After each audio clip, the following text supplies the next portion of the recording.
What is going on, everybody? This is Drew here. I welcome you all to a brand new episode of Phoenix Down. This is Phoenix Down episode 101.0. And we are starting our new playthrough of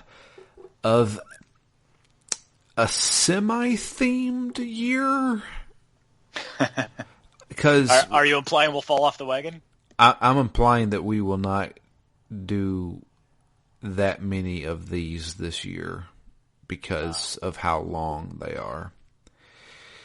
Because, and to be honest with you, I feel like it would not be in our best interests to do these back to back to back. Mm-hmm. Because I fear we will get sick of them. Not because they're not good, but because there's just a lot to take in. And to be fair, they don't really change up the actual gameplay much. In fact, Yakuza 0 has a lot more gameplay mechanics in it than, let's say, Kiwami or even Kiwami 2. But we are playing through Yakuza 0. Today I have the origin story, I should say. Today I have with me Matt Quinn. Hello, friends. And so as we do with every new game, the beginning we always talk about our history with the game itself. And with this one, my history is a little weird. I have never played Yakuza 0. I have played many Yakuza games, but I have never played this one in particular. This game was originally released in 2017 in North America. Fun fact, I didn't realize this. This was actually released on PlayStation 3 and PlayStation 4 back in 2015 in Japan. So a good 2 years before it ever hit North America. And I believe mainly it was because this game series was still kind of a niche title. Yeah. Most people didn't really start talking about the Yakuza series until probably 4 or 0 came out. And it's grown. Why do you think that was? Is it just, was there something about 4 or 0 that was leaps and bounds better, or do you think it was just kind of a critical mass of the series has just slowly gained enough fans? I think it was a little bit of both. I think more people started talking about it. 4 had a lot of improvements. 3 had a lot of improvements from the first 2 games. But 3 began the slide into schlock, while 4 leaned heavily into it. And that's what makes this series so good, is that you're playing this game that is very heavily focused on story. It is a very serious story about mobsters in Japan. It doesn't pull any punches sometimes. No, it does not. But then it gets hyper goofy at times. And when they started really leaning into the hyper goofiness of it, that's when it became a little bit more well known. People would be like, "Hey, have you checked out this Yakuza game? Yeah, you play as this gangster, and then all of a sudden he's talking to this naked dude." Or it's like, did you do this mission? Because it's kind of really goofy. He pretends to be a movie producer, and you have to go through this whole scene with producing a movie. It's ridiculous sometimes, the stuff these characters get into. Especially given the backdrop of the serious story that's unfolding behind them. Yes. Right. This stuff would be ridiculous anyway, but it's even more surprising or shocking juxtaposed against the life and death nature of the mobster families. Yeah. So it I couldn't really tell you. So I'll tell you this. My history with the entire series, and I think I said it last week, I'll say it here.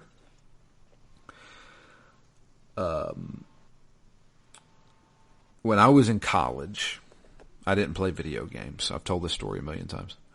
When I first started college, I kind of focused on college, and I focused on my studies, and, drinking and getting a little wild at times. But I didn't really sit around and play video games that much. And so for about 2 to 3 years, there were two factors that kept me from playing video games. The first one being, obviously, I wanted to focus on college and having fun with my friends. And the second reason was because I thought my PlayStation 2 was broken. It stopped reading discs. It stopped receiving discs. So I would close the tray would close and then open immediately back up. I couldn't figure out how to get it to stop. I held my finger on the tray, still wouldn't close.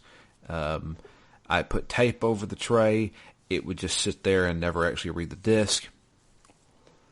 And then one day it just started working again. Have no idea why.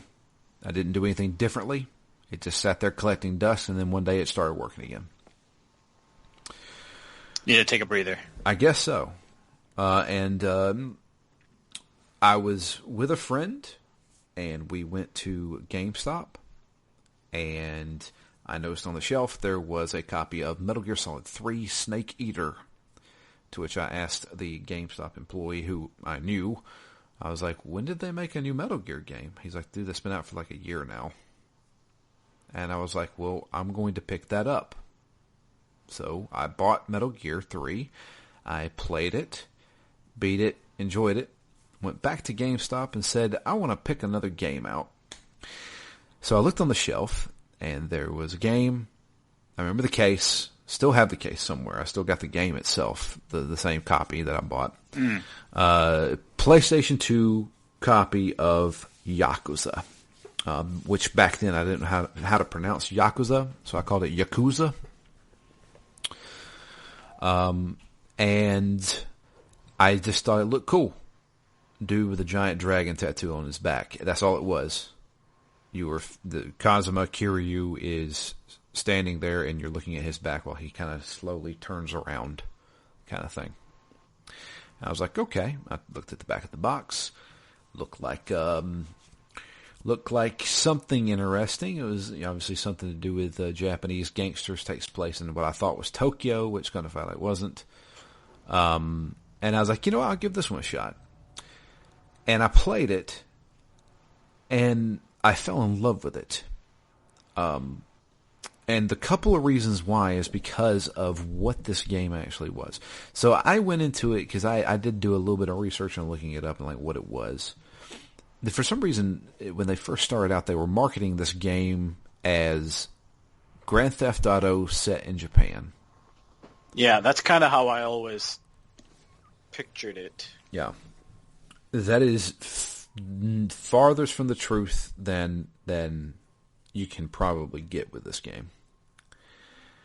And when I played the first Yakuza, I liked the combat system. It felt like a beat 'em up. It kind of reminded me of like the old beat 'em ups, Turtles in Time, Streets stuff of like Rage, Streets yeah. of Rage, stuff like that. And I was like, okay, I think I can get down with this. And I thought it was ridiculous. He can pick up a motorcycle and slam it into somebody's head.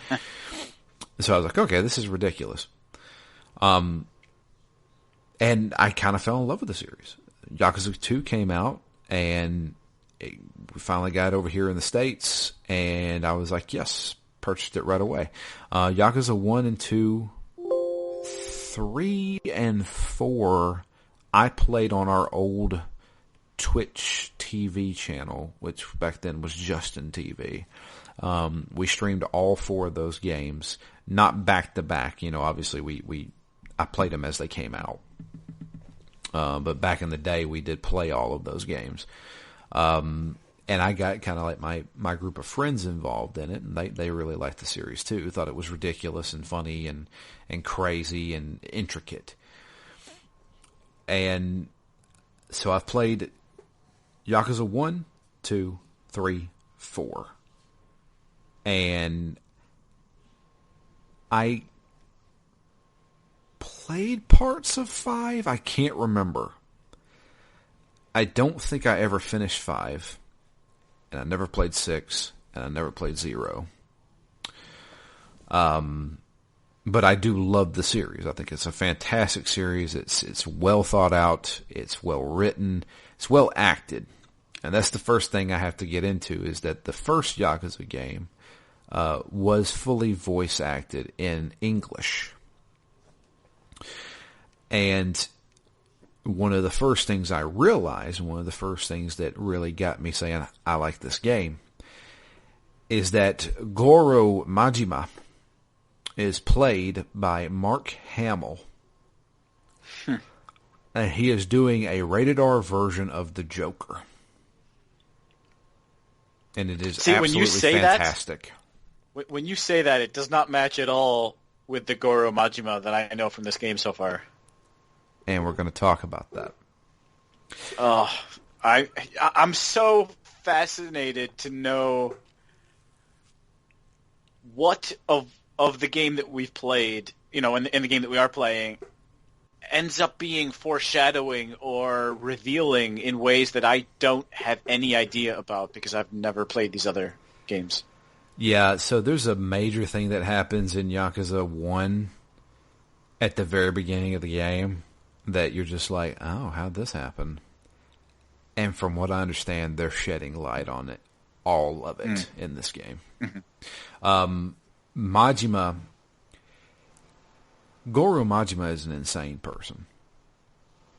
He's insane. He's crazy. He is essentially the Yakuza version of the Joker. He's crazy. He's wild. He's nuts. He has no problem murdering you. He is the lifeblood of the Yakuza series. I'll go ahead and just say it. The thing is, and what we find interesting about this game, and what surprised me about this game, you actually play as Goro. Do you not in the other games? No. The other games, you only play as Kazuma Kiryu. Alright, so there's a few things I have to clarify here. I'm going to be calling these characters by their last names because that's how they refer to each other in this game. I will always know Kiryu as Kazuma because I played the original PS2 version of this game where Mark Hamill was calling him Kazuma-chan. Mm-hmm. And I'm like, okay, so this is always Kazuma. In fact, that was kind of like a in joke with my friends. Every once in a while, we would be like, somebody'd say something, I'd turn around and say, "What are you gonna do about it, Kazuma-chan?" Because that's one of the lines he says. I think he says, "The fuck you gonna do about it?" Mark Hamill is so good. He is so fucking good. Do you know if that's still in the remakes? No, it is straight. It's straight Japanese. The only way to hear the English voice acting is to play the PS2 version of that game. Or YouTube it, I guess. Or YouTube it, yeah.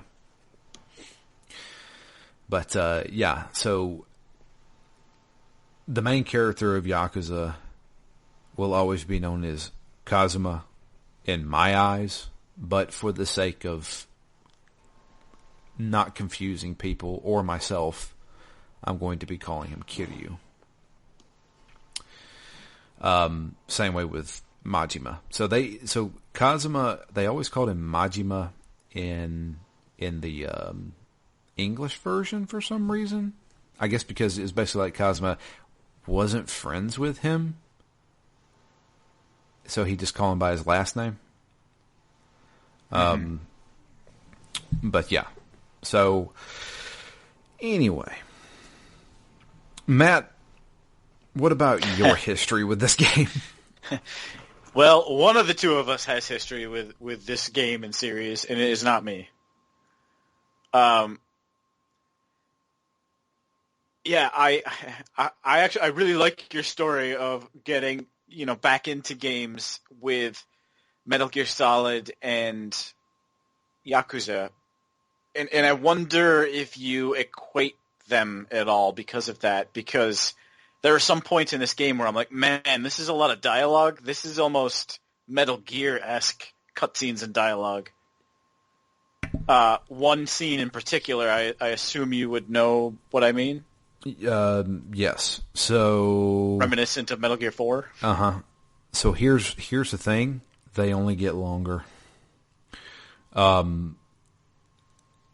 Yakuza 3 and 4 especially have Metal Gear cutscenes. I mean, they are full on like movie scenes. Yeah. With ridiculous action in them. So Matt, since you have no history with this series, when was probably the first time you heard about this series? I've heard the name pop up a couple of times over the years. Don't know when the first time would be, but I know that I never even looked into this series. So the thing that's most fascinating to me is that aside from us playing this series, I probably never would have picked this up ever in my life if we weren't doing it for Phoenix Down. And I don't know if that sounds negative on the series. It's not really. It's more just that this series, aside from the occasional commentary, mostly from you probably, I don't know how or why I ever would have said, all right, now's the time where the 50 other games on my list I'm going to ignore and I'm going to play Yakuza. Yeah. Especially if somebody describes it as, Japanese GTA. Yeah, no, that's horrible. I'm like, well, I haven't even played most of the regular GTAs yet. And, like I mentioned, in my mind, I was equating this more to true crime Streets of LA. And that's what I was envisioning going into this game. And I knew so little about this game, even going into it, even picking up the controller, having already downloaded the game, ready to start it. I still really had no idea what this game was. Right. And if somebody had described it as it sits, it's a game that alongside Metal Gear got me into the series, and it's got Metal Gear like cutscenes, and it's driven by character growth, and I would almost describe this almost like a visual novel. I mean, there's so much story and dialogue. Yeah. If somebody had spun this exact game differently, it probably would have crept higher on my awareness. But yeah, it's a strange and interesting game, but I don't know where it ever would have embedded itself in my life other than through Phoenix Down. Right. And I feel like the way you described it was probably the best way. It is a story-driven beat-em-up game. And, there's tons of different things you can do in this game. Like, not just Yakuza 0, but, like, the entire series has just so many, like, sub-stories that really branch off into, like, the goofiness of this game. I only did one real side mission, start to finish, because I mean, not to get into it too much, but the game's not that hard, so I haven't even opened the wiki at all. I have no intent to really follow it. I don't know what I might be missing, but I also want to discover some things, and I can do that here. There's enough clarity over what you need to do that I don't feel like I'm going to be lost and wasting time, even if that wasted time is really, really fun, really interesting side stories. Unlike Zelda, where I felt like I would have just wasted as much time as I was making progress without the guide. Right. Here I feel like I can make almost 100% directly forward progress if I want to without needing to look anything up. So it's definitely a different play experience here because I'm able to invest more into it, mentally because I don't have to keep looking things up. I only looked up one thing one time in this game so far. And what was that? And that was where to buy Scotch whiskey. Kind of figured. But, yeah, so I don't know how to approach...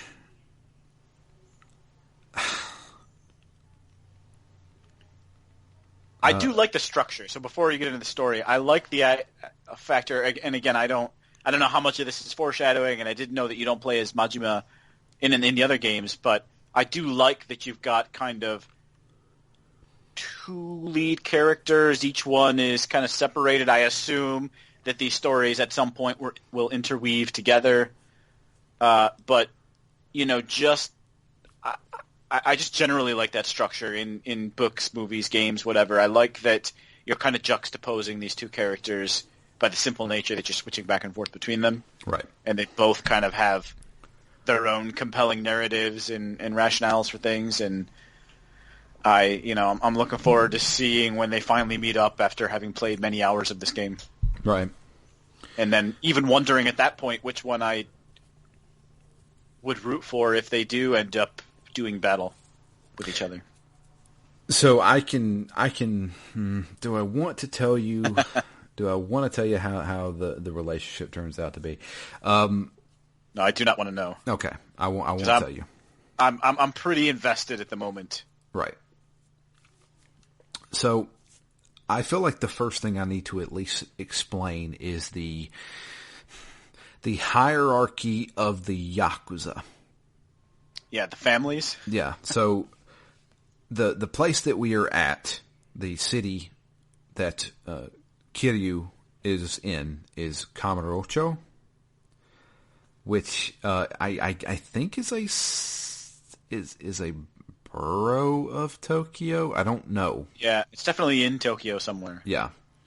But the Yakuza has a hierarchy. There are multiple clans, and they each run their own area. The Tojo clan is the one that we're focusing on. The Tojo clan is, let's just say that's the umbrella. Underneath the umbrella are families. So there is multiple families under the same clan that typically work together, but sometimes they fight against each other when they have arguments and things of that nature. The main family that we are going to be talking about is the Dojima family. The Dojima family is one of the largest families in the Tojo clan. It is ran by a guy named Sohei? I don't know how to pronounce it. Yeah, it's I'm not sure. It's one of those two. It's Dojima is his last name. He's the head of the family. And then the family has its own kind of like lieutenants up under it. Then the lieutenants have the soldiers. As it stands right now, Kiryu, our main character, is a soldier that works in the Dojima family. His lieutenant just so happens to be the captain of the Dojima clan, or the Dojima family. Excuse me. Yep. Which means, if anything happens to the leader of the Dojima family, he takes over. Here's the confusing part. His name is Kazama. If we remember correctly, the main character, he goes by his last name, which is Kiryu. His first name is Kazuma. So you don't want to confuse those two, because when I first played this game, not the first game, they would talk about Kazuma, and I was thinking they were talking about the main character. No, they were talking about his boss. So, yeah, and I can't help but like, I'm trying to dissociate this from anything supernatural, but I cannot help but think about these clans and families and think werewolves. I mean, kinda. And vampires. Sure, if you want to. Because I feel like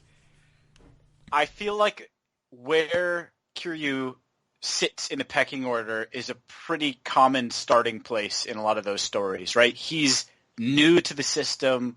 He's a bit of an outsider. He's strong but youthful. And his sire is high up the chain. So he's got this, like, people disrespect him because he's young, but they have to respect him because he's part of a strong lineage, a strong bloodline. And that kind of discrepancy of where he should be respected but where he needs to be respected always kind of sets up a little bit of conflict with the other families. And I feel like you see that same thing here, where he doesn't get respected from a lot of the other lieutenants. Yeah. So the other lieutenants really don't like Kazuma, the captain. So much so, when this game starts, which takes place in 1988, I should say. Which I like some of the nods to that, like the giant cell phones. Yeah, they've definitely pagers. Well, yeah, that's a main thing, is your pager. Yeah. But so I say all that to say this: the other lieutenants that work under the Dojima family have different. Gosh, how do I? This is so hard. There's subsidiaries of families. So there is.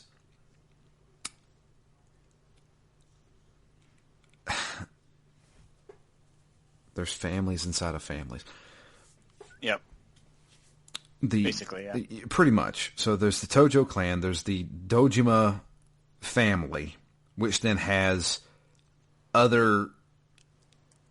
I'll call them families, because I can't think of anything else to call them. Yeah, they're not all called families, but they all amount to the same thing. Yeah. So, and you have the three main lieutenants of this Dojima family, which, Kuze is the one we're mainly going to be talking about this episode. Yep. There's Shibuasawa, Basawa. I'm reading these. Shibusawa. Shibusawa. And then there's another one, but I can't think of who he is. Hiroki Awano. Awano. Is it that they don't like Kazama, or that they just want to take his place as the Dojima family captain? Yes. The reason why is because they then get a shot at the head of the family. So it's like nothing personal. We don't hate you, but we want you dead and out of the way. Yeah. So we don't know exactly what happened yet, but Kiryu, his patriarch, his leader, Kazuma, is currently in prison and has been there for 6 months because of something. We don't know what it is. Or, well, the player doesn't know what it is. Obviously, the guys in the Yakuza do know, but they haven't alluded to it yet. They haven't told us what it was. They just know he's in prison. But they know that somebody either ratted him out or framed him for that. Why? Who knows? But I say all that to say this. The beginning of this game has Kiryu, our main character, beating up some random dude in a open, empty lot. Now, he deliberately lets the man go and collects money from him. Kiryu then meets up with the person who wants the money collected, who was a loan shark, and the business is done. The loan shark does ask him to, hey, why don't you come join me and work for me? I could use somebody like you. And Kiryu's like, no, I'm good. I'm good with the family that I'm in. And that's the beginning of the game. I'm going to pause because all we're going to do is talk about story. I'm going to pause and at least talk about the gameplay a little bit. Yep. And I do like that in the session we've gotten loads of different fight styles. Yes. So that is a big thing about this game that they introduced in 2, I think, or 3. I can't remember. So was it just like a basic brawler in 1 and 2? Well, you could upgrade abilities, and you could learn new abilities by spending points. So you technically leveled up in the first game, and in this game, they basically, you spend your money to upgrade you. I love the sentiment of the guy who's like, invest in yourself. I'm like, oh, that's great. Yeah, invest in yourself. But then when you're spending $2 million Yen to give yourself an ability, how does that make any logical sense? Invest in yourself sounds great. That's one of those goofy things. Yeah. Yeah. Dude's like, I like how you fight, man. You should invest in yourself. He's like, what do you mean? Just, put money in yourself. And then it goes to a menu saying, you spend money to upgrade yourself. So money in this game is not only money and currency, but it's also your experience points. So, so it is a brawler of a sort. There's a 3D brawler where you can switch between different stances that have different move sets, different ways of using a special thing called a heat meter. The more damage you dole out, the more powered up you get. And there's 3 different levels of a heat meter. And you can also do finishing moves that do a lot of devastating, both in damage done as well as how it looks. Yeah. There are some hardcore. So I do want to just say this one because I probably won't mention it again. When you play as Majima, if you hold an umbrella and use a heat attack on that guy, like a finishing move, he stabs them with the umbrella in the stomach, opens the umbrella, peeks over the umbrella, and then stabs the person with a knife. And I'm like, that's brutal, dude. Yep. It's goofy, but brutal. Yeah, it's weirdly both.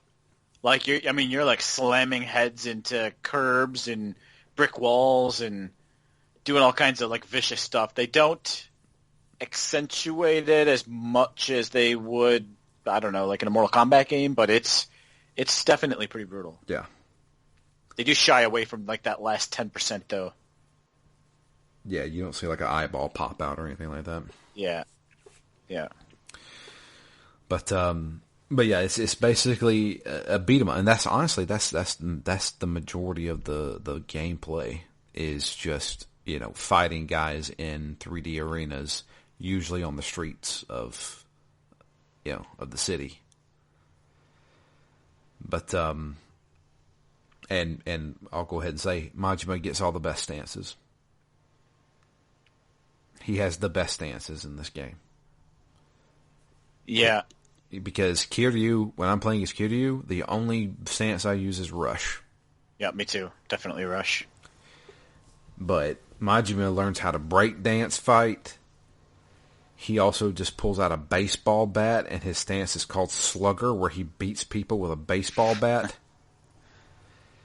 And I'm just like, he's the best character in this game. I didn't think I would use anything but the Slugger stance. But, I found myself actually using the breakdancing one quite a lot. Oh my god, it's so good for crowd control. Yep. If you got guys surrounding you, you just start spinning on your freaking head. It's basically as cheap as it's ever been since Eddie Gordo was introduced to us. It's so good. It's so good. Yeah. But, all right. So, back to the story. Kazuma, excuse me. Kiryu, does his job, sends the loan broker, loan shark, whatever you want to call him,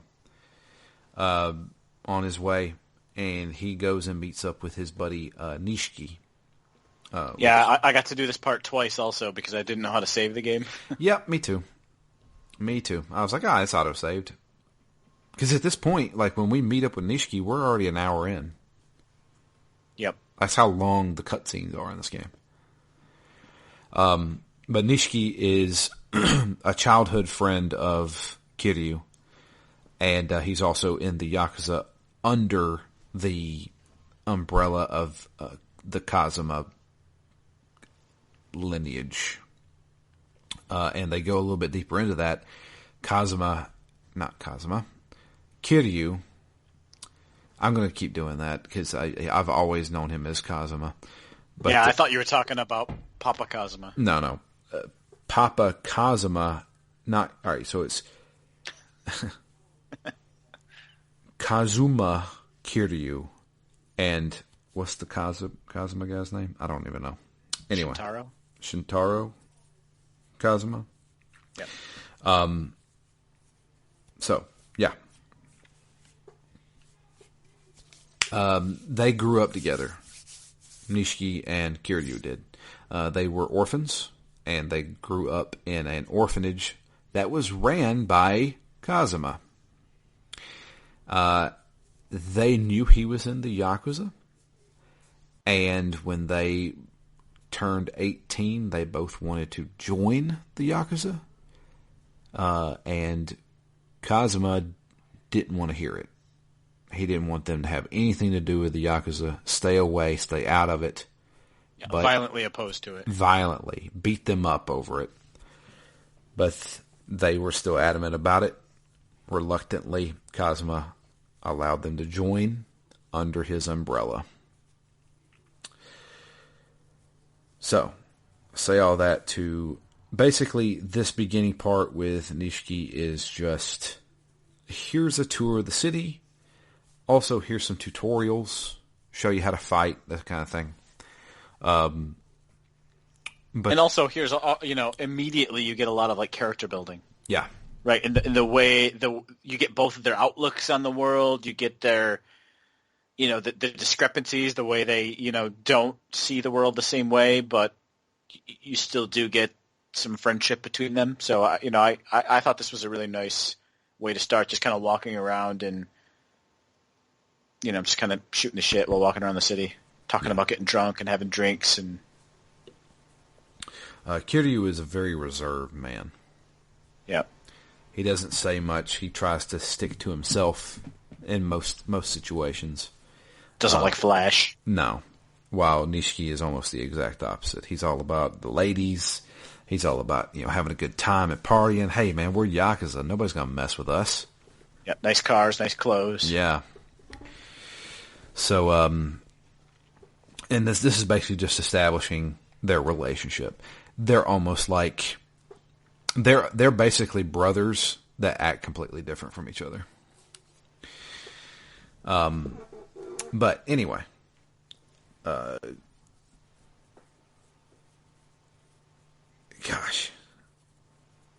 the next story beat. That's the prologue. Chapter 1 begins, and that's when things really start to ramp up and haven't actually slowed down except in Chapter 3 for a little bit there. So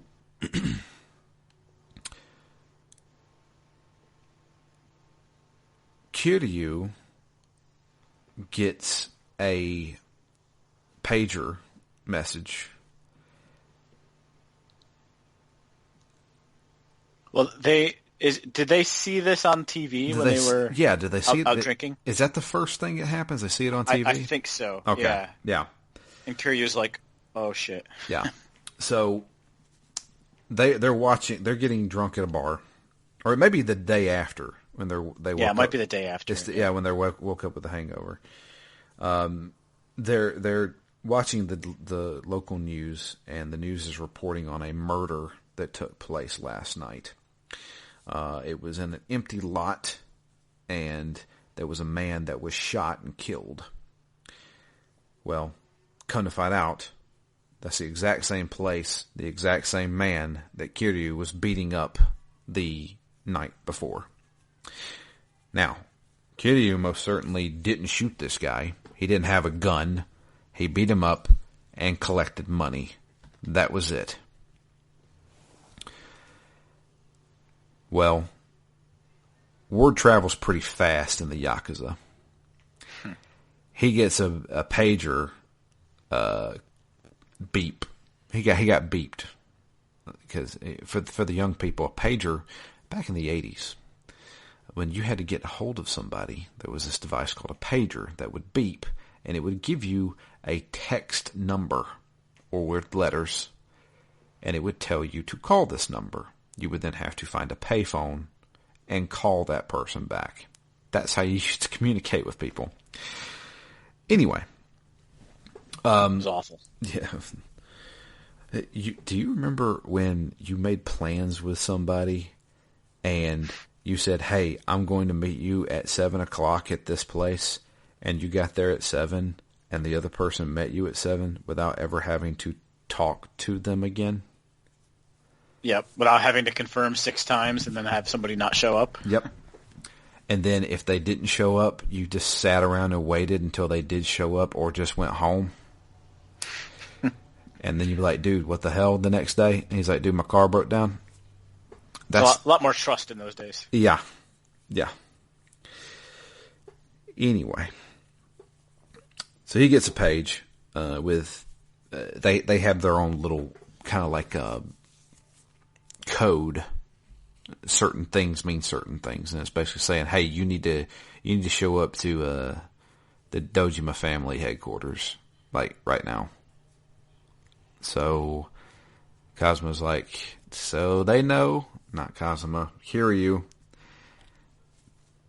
Basically, he's like, "Okay, so they know what's going on." So when he shows up, there's the 3 lieutenants. Who look really good. Like, I don't know if it's playing it on the PS5 or playing it on a 4K TV, but the lieutenants especially look really sharp with a lot of pores. It's funny because I feel like so many games like discover the one thing that they're going to do and do it really well, like Mass Effect with its lens flare or Ghost of Tsushima with its random sweating. This game is definitely pores. This game loves its pores. Yeah, definitely. But it looks good. Yeah, it does look good. The facial animations are fantastic. There's like 3 different styles of cutscenes in this game. And it's weird. Yeah. So there's the regular in-game cutscene. There's the full cinematic cutscene. And then there's this weird cutscene where it's like a still background, a still frame basically, with talking, but occasionally things will move, like somebody's eyebrow will raise or something like that. It's so weird. Yeah, and then there's a couple, maybe it's those, but there's a couple that I sat there just really trying to decipher whether it was a 2D or a 3D cutscene. Like there's a couple with cars where you're seeing the city out the windows. Yeah. I'm like, I can't tell if that's like a drawing of a city or if it's like a rendered city. I don't know why that even stuck with me because I'm like, it's so irrelevant. I'm like, I just can't tell, and it's just strange in the context of the game. I don't know. So the three lieutenants are sitting there, and they're basically like, you need to get in here. The three lieutenants being Shibuasa, I don't know. I'm butchering these names. Shibusawa, Kuze, and Awano. Okay. And they're basically like, all right, look, we know you had that deal going on with the loan shark. Did you kill this guy? And Kiryu's like, no, I beat him up, but I didn't kill him. He was still alive when I left. And they're like, well, they're gonna realize that this was you, and that's gonna link you to us, and we really can't have that right now. So we feel like it's probably in your best interest that you turn yourself in and just say you did this without... Yeah, they basically say you shouldn't have killed him, and you absolutely shouldn't have killed him in that particular lot. Yeah. And so they're just like, you need to distance yourself from us and turn yourself in, because we can't have this kind of heat going on us. Yeah, heat level 3. Yeah. Which Kiryu's like, okay, well, I didn't do this. And the one that's really, really pushing this is Kuze. Yep. Kuze is, man, the epitome of a douchebag. I cannot stand this guy. But he's really pushing it. We don't really know why just yet. So they give us, I don't know how long, I think it was like to the end of the day to turn ourselves in. But Kiryu then meets up with Nishiki. Nishiki tells him, hey, let's go talk to somebody else that works for the family.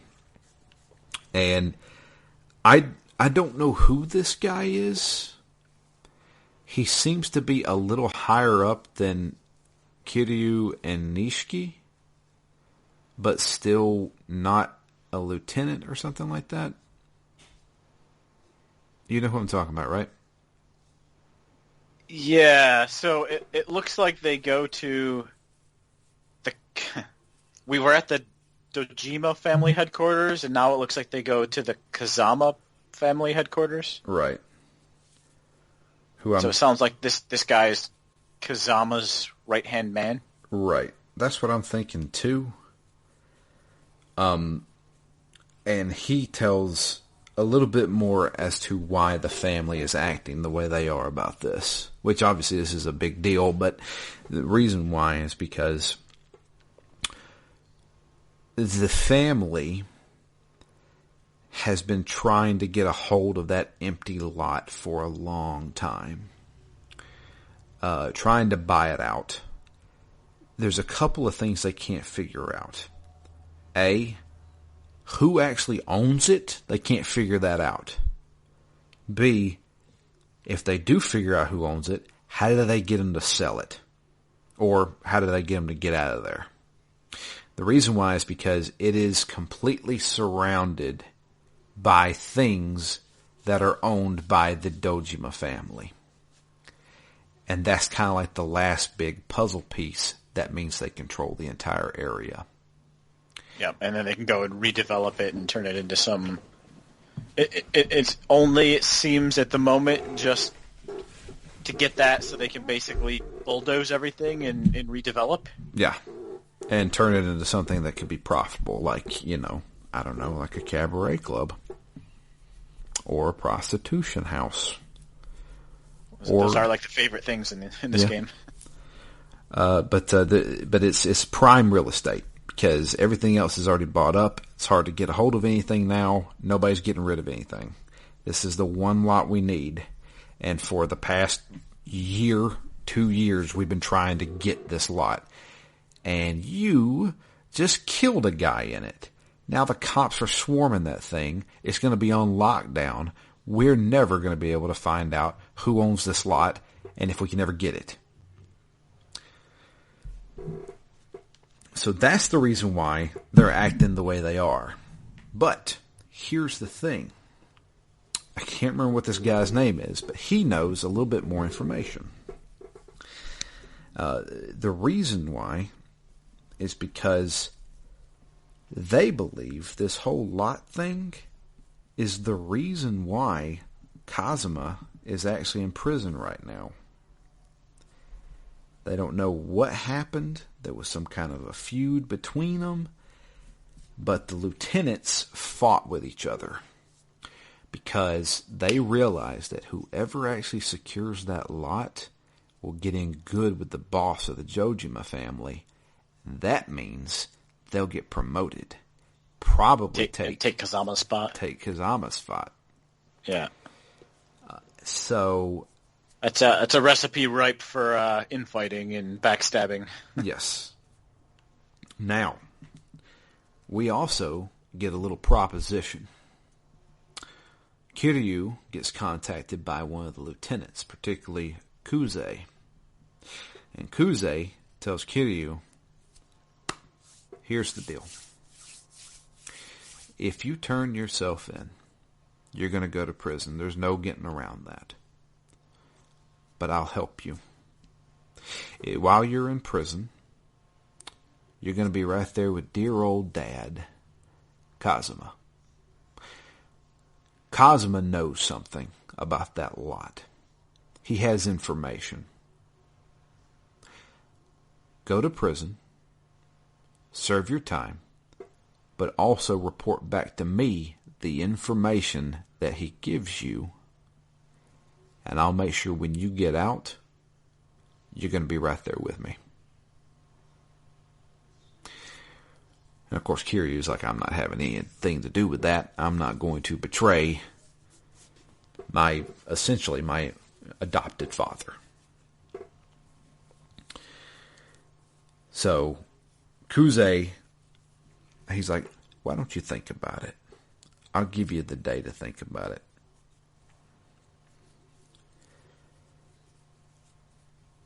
So now we're left with a couple of options. Go to prison's one of them, which we really don't want to do that. The other one being, figure out who exactly killed that guy. Clear our name. Clear our name, and then present that to the head of the Dojima family. Because they've already put this up, because there's that missing link, and he's like, look, I didn't do this, so, back off, is what he could have said, but because there's so much here about honor and family honor and respect,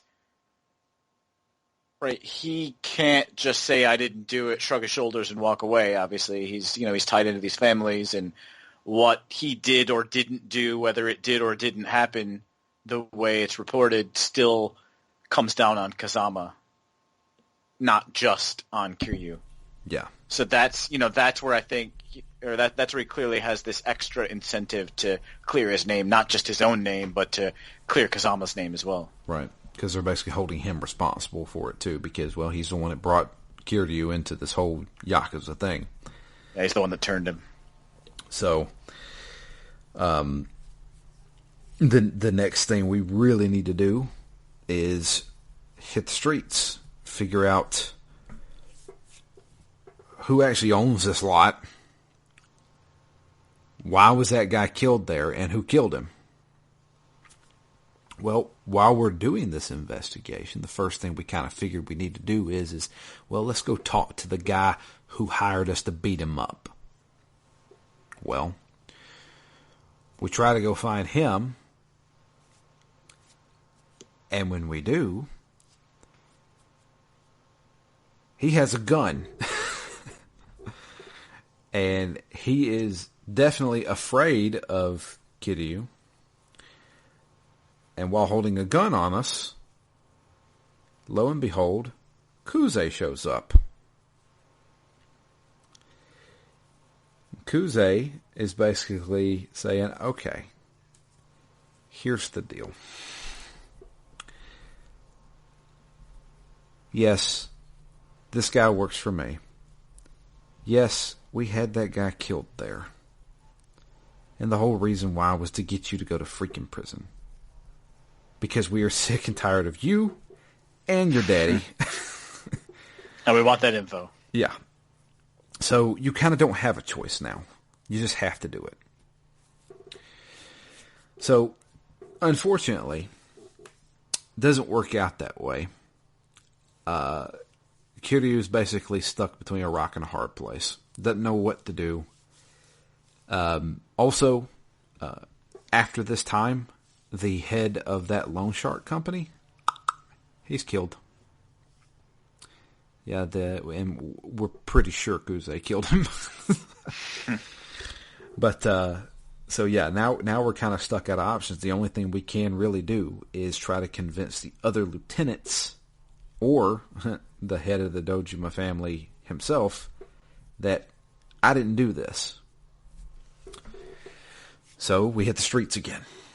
We find out that there is a real estate company that has been taking over properties in the area by even running out some of the Yakuza guys. And successful guys, so not really like common, like buying dumps and then converting them and upscaling them, but there's enough of an illogical bent to the work getting done that it raises some suspicions, right? Why would you challenge the Yakuzas? Why would you take businesses that are making money and successful and force them out just to put your own businesses in? Right.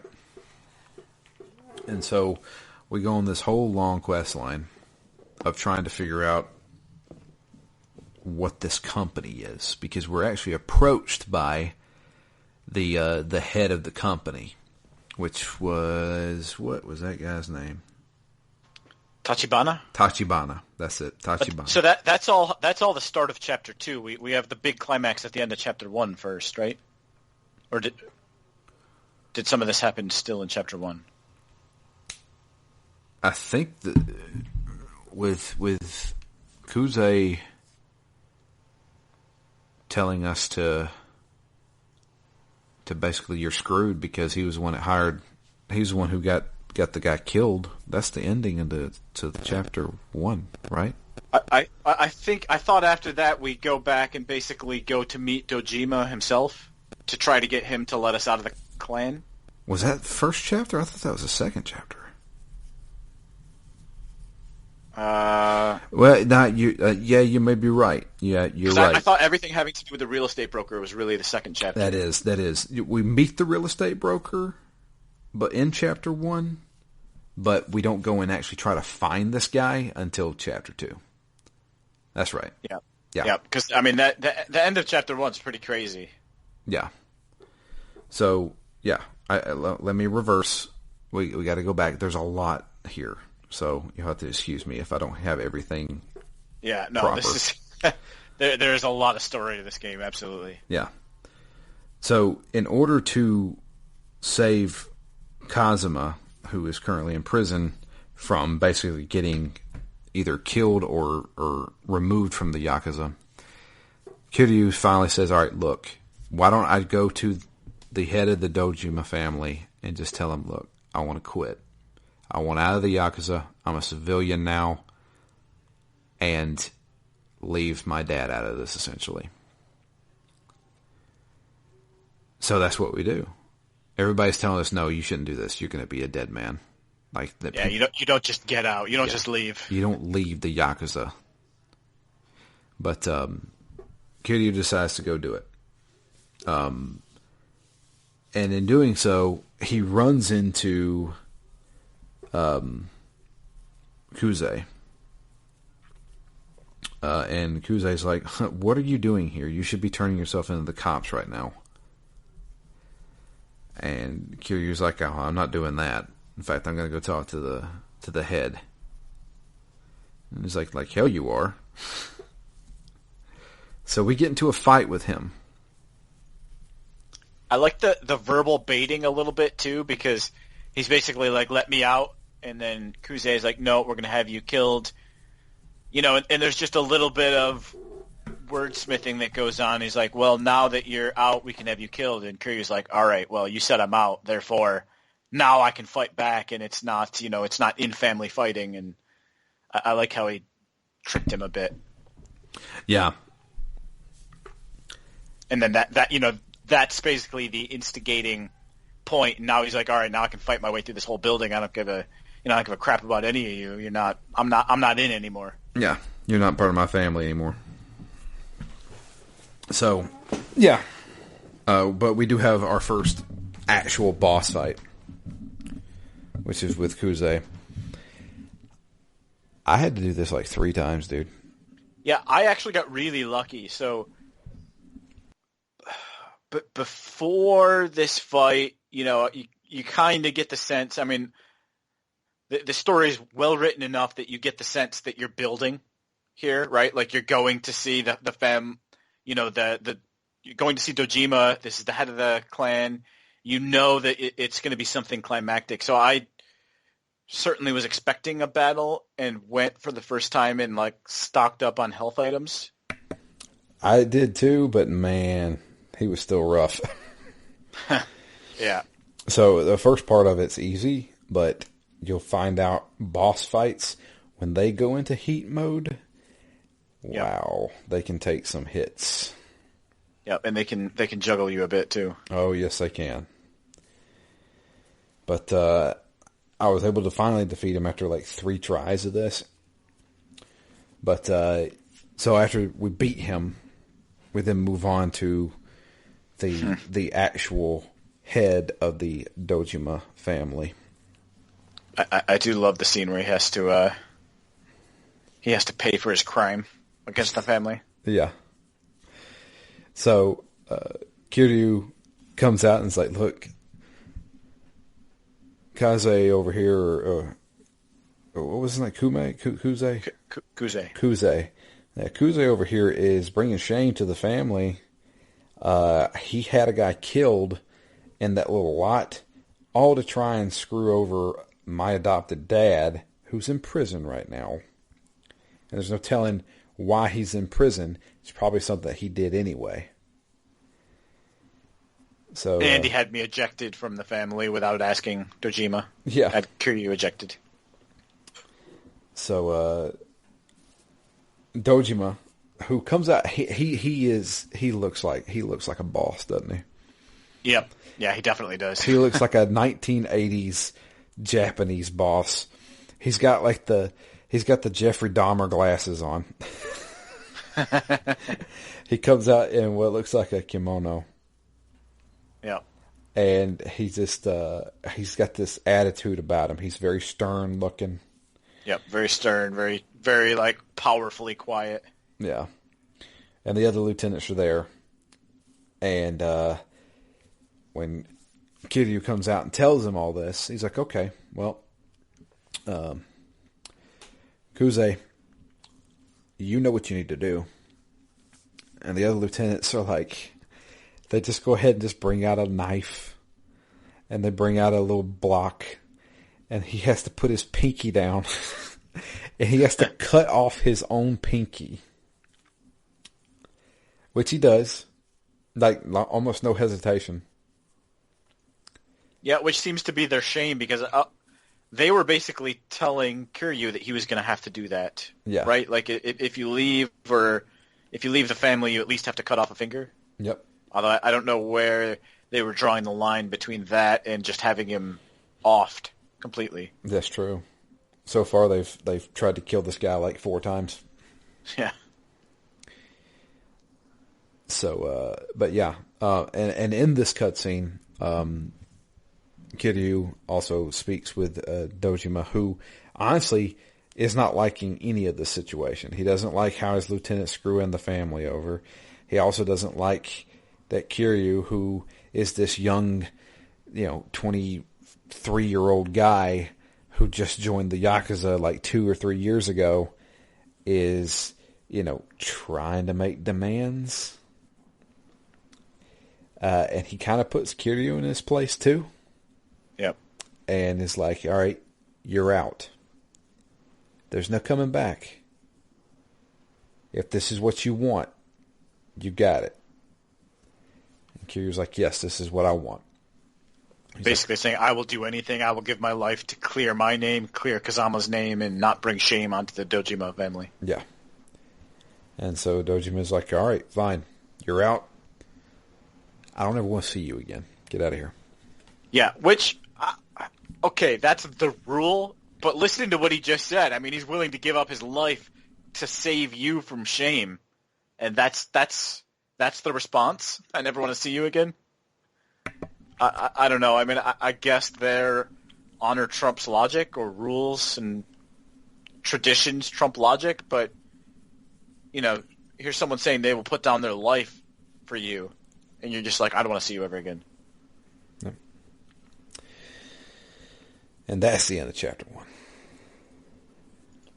Kiryu is now out of the Yakuza, and he is now going to try and clear his name to obviously not bring shame to the Dojima family, but also to not go to jail.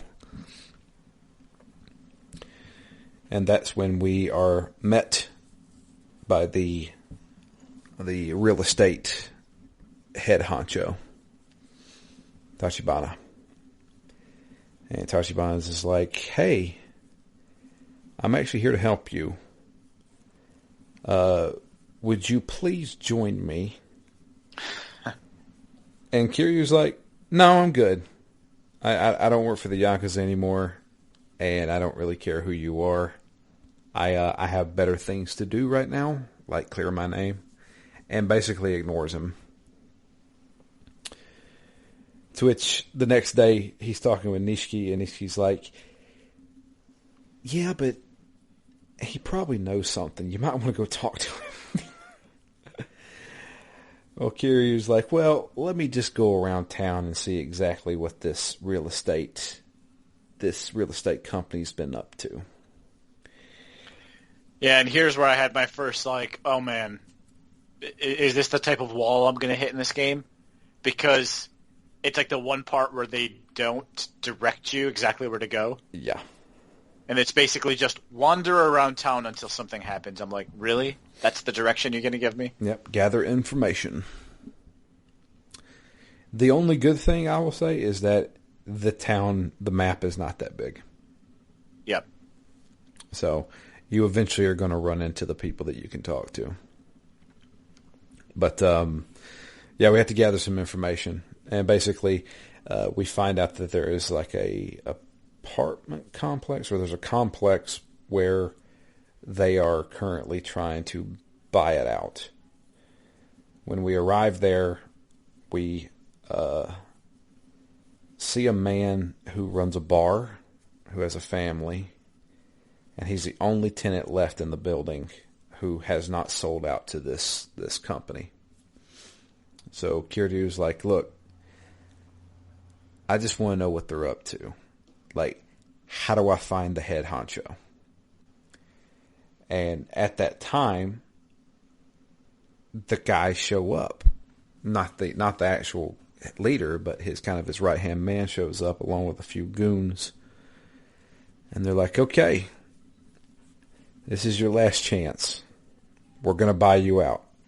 And gives him good God, how much money was it? It's like 400,000 yen?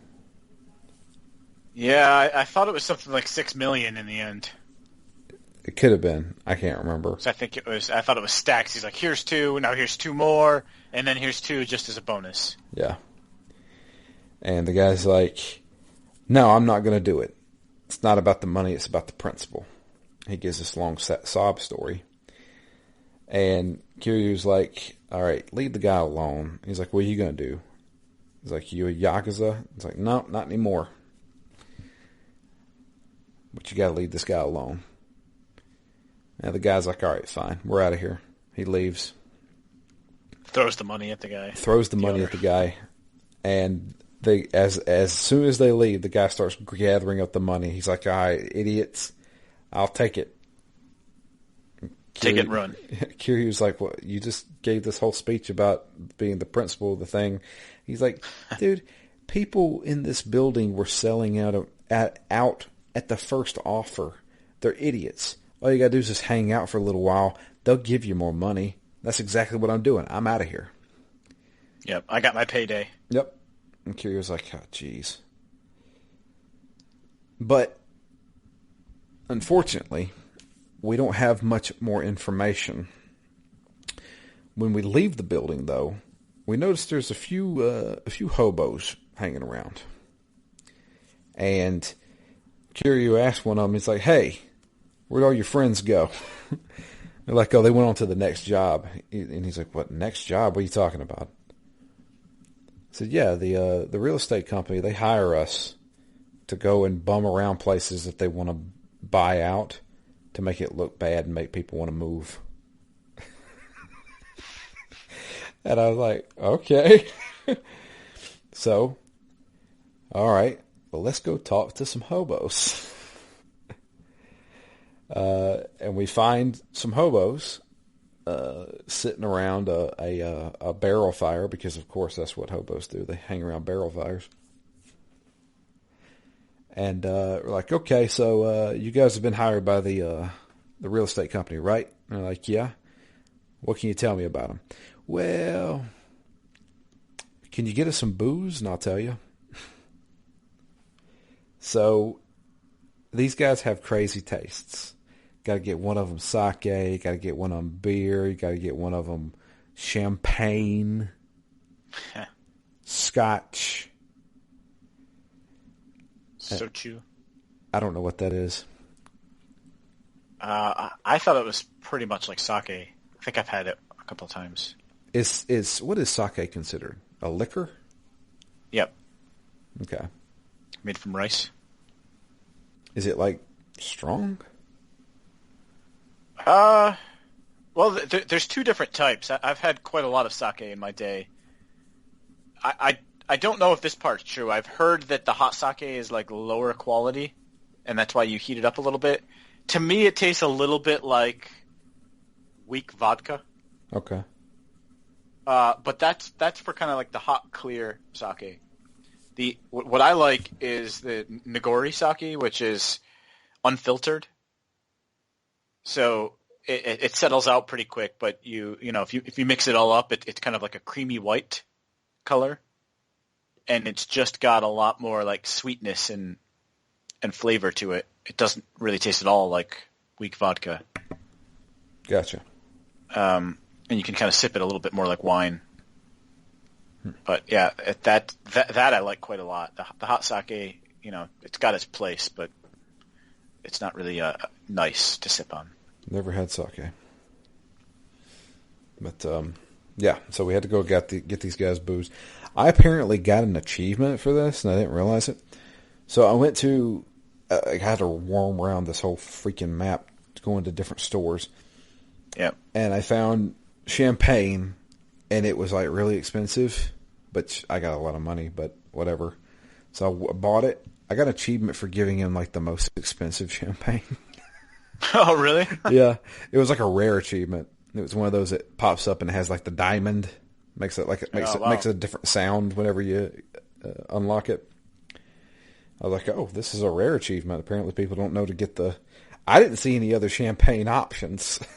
I have at least 2 champagnes. I don't think either of them were the good champagne, though. Yeah, this is like... I can't remember what it was called. It might have been called gold champagne. I can't remember. Yeah, because I've got one that says it's low quality, and then I've got one that says basically tastes better than it should or something. Like it's good for its price, basically, but it's not high-end.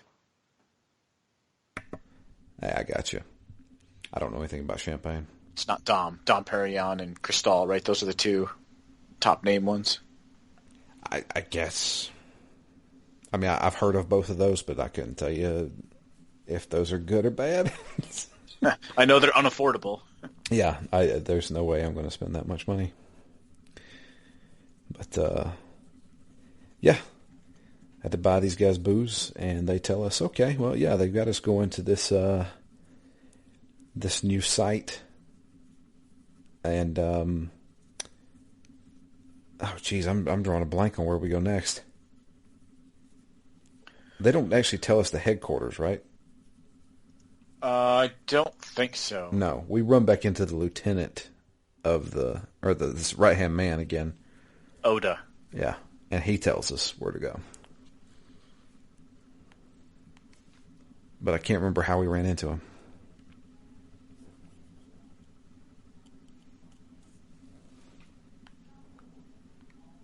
Do you?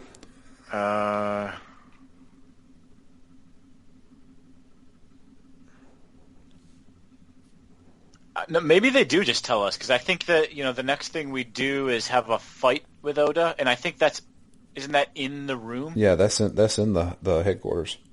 Yeah, so must have been from the bums. They told us how to get to the. But they didn't though. They told us where their next job was.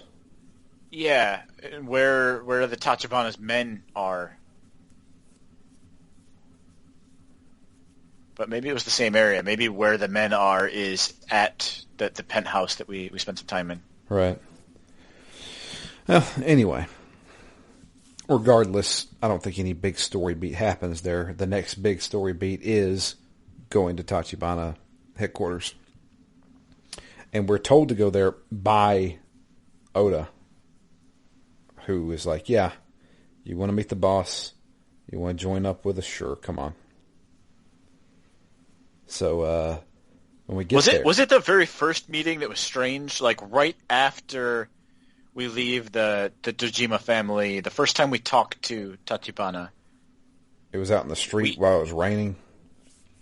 Well, I thought we were like in the penthouse showering in his shower, or is that next? When he he's eating breakfast and he's like, eat with me. But I was confused why Kiryu was showering in this strange guy's apartment. I think that's next after this. Right? Okay. Well, yeah, I guess it must be, because I thought it was when he first meets him and he says, join me, and then he says no, and then we come full circle coming back to meet him, but... Yeah. But it must have been after this. I can't remember now, but I do remember that. But well, either way, it's strange to be in this guy's apartment showering, I think. But. Well, yes, it is. So, as soon as we get to Tachibana's headquarters, we get attacked by the guys that are there. We have to beat up all the guys there. And yeah, Oda sent us there, and then we think we have an easy way in, right? Yeah. We were sent there to meet the boss, and we were getting attacked here as soon as we walked through the door.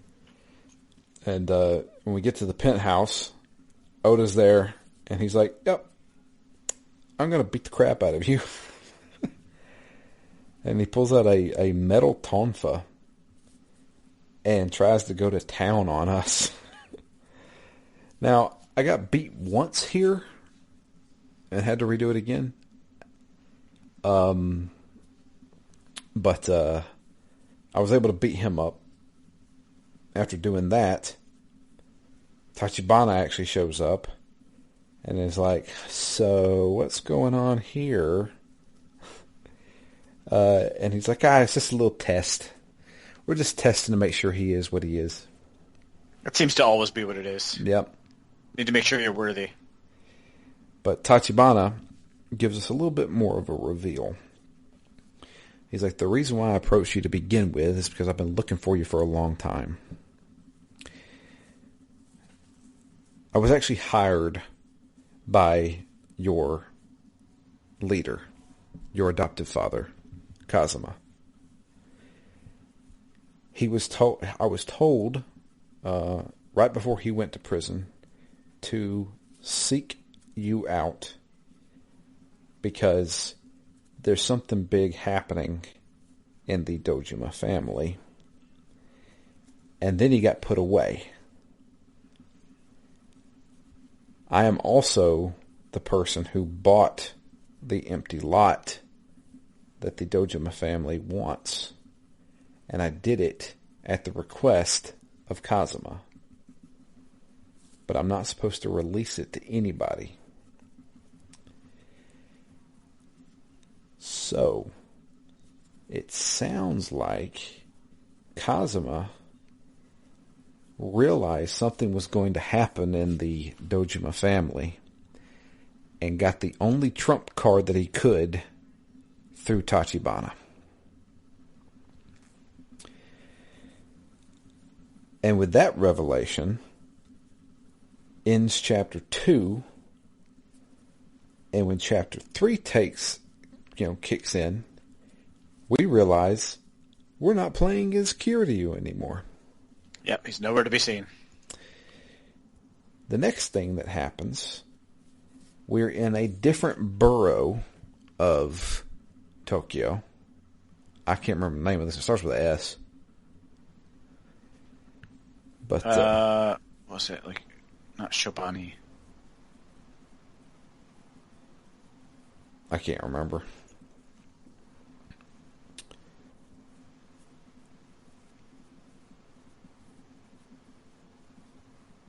But Sotenbori in Osaka.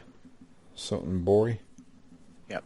So it's not even in Tokyo; it's in Osaka. Yep. Gotcha.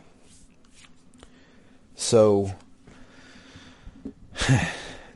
I absolutely love the way they set up this entire chapter. The opening cutscene is these two businessmen who walk into this cabaret bar club thing. And it's only following them.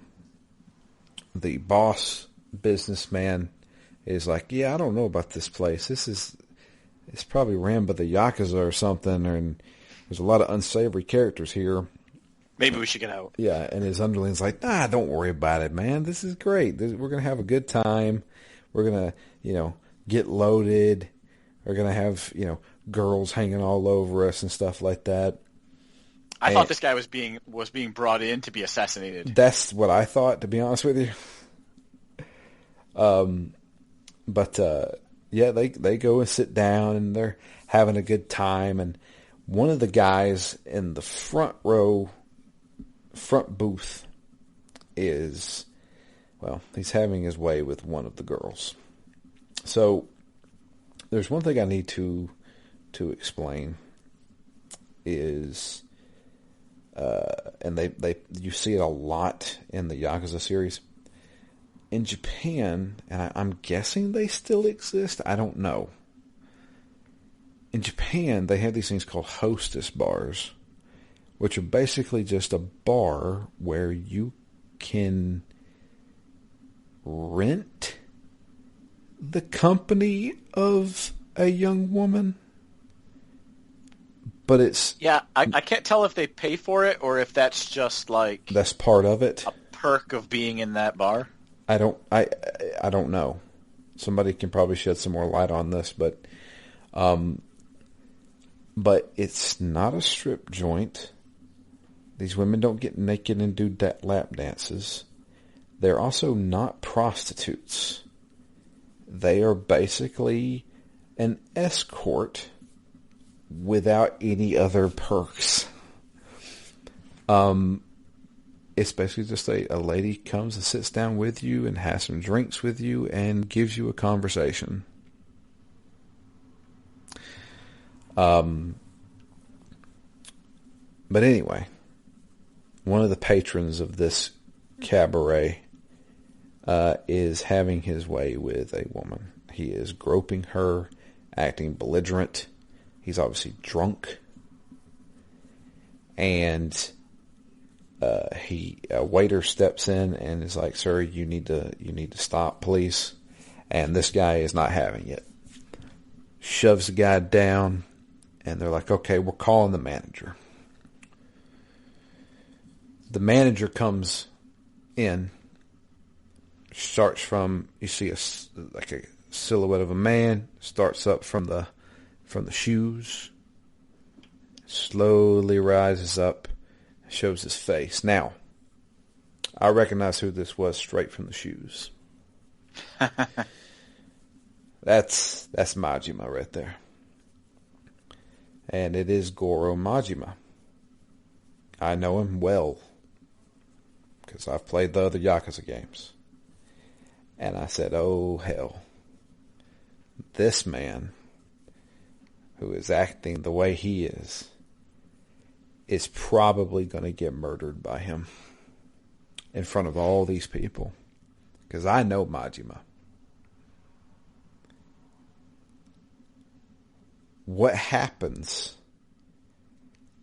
is some of the best bait and switch I've seen in a video game in a long time. And they're playing off the fact that the other players of this game have played the other games. They know that Majima is an insane person. Majima is the most courteous and nice person you have ever met in your entire life in this cutscene. He walks up to the man and says, please, would you stop accosting the women here? He's like, we want to treat you with respect. And the big title here is the customer is the king. And the guy takes full advantage of that, grabs an entire bottle of champagne, pours it on Majima. Majima says, thank you, sir. I've always wanted to try this vintage. Yep, I always wanted to try this one. He's like, is there anything else I can do for you? And that's when I'm like, all right, any minute now, Majima is going to stab this man. And it never happens. We even get into a fight with this guy. And we are told, do not hit this man. Just dodge his attacks. And that's what we do. And every time we dodge his attacks, he like taps him on the shoulder and he's like, I'm over here. And then at the end, he's like, would you like a warm towel?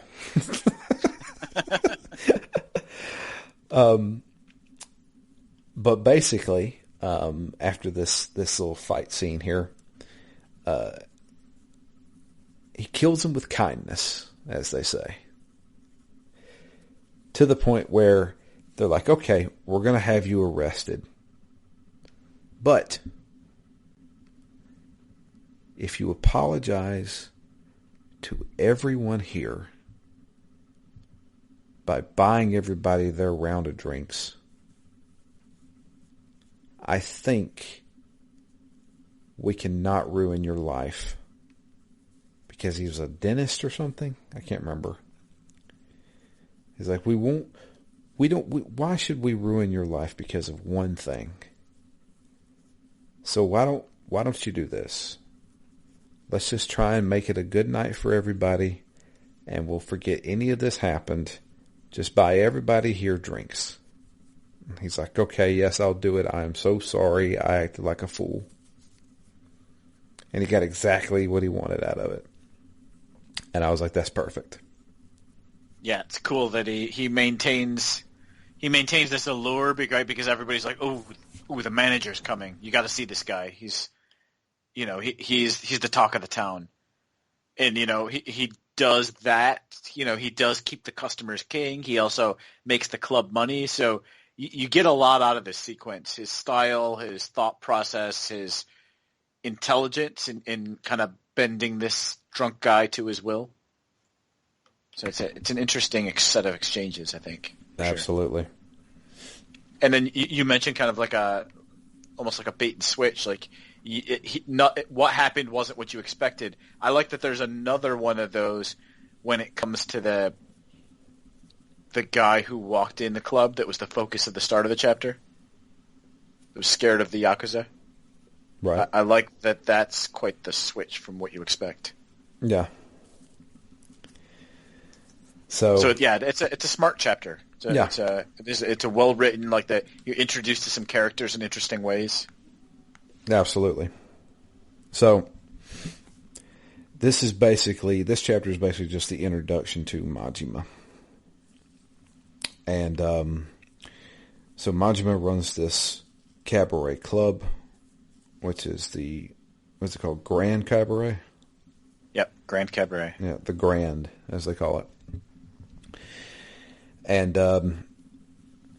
he, now that the night's continuing, and this dentist has agreed to pay for everybody's drinks, Majima gets a report that there is a guy disordering everything on the top shelf, man. He's racking up, and we kind of can't have that.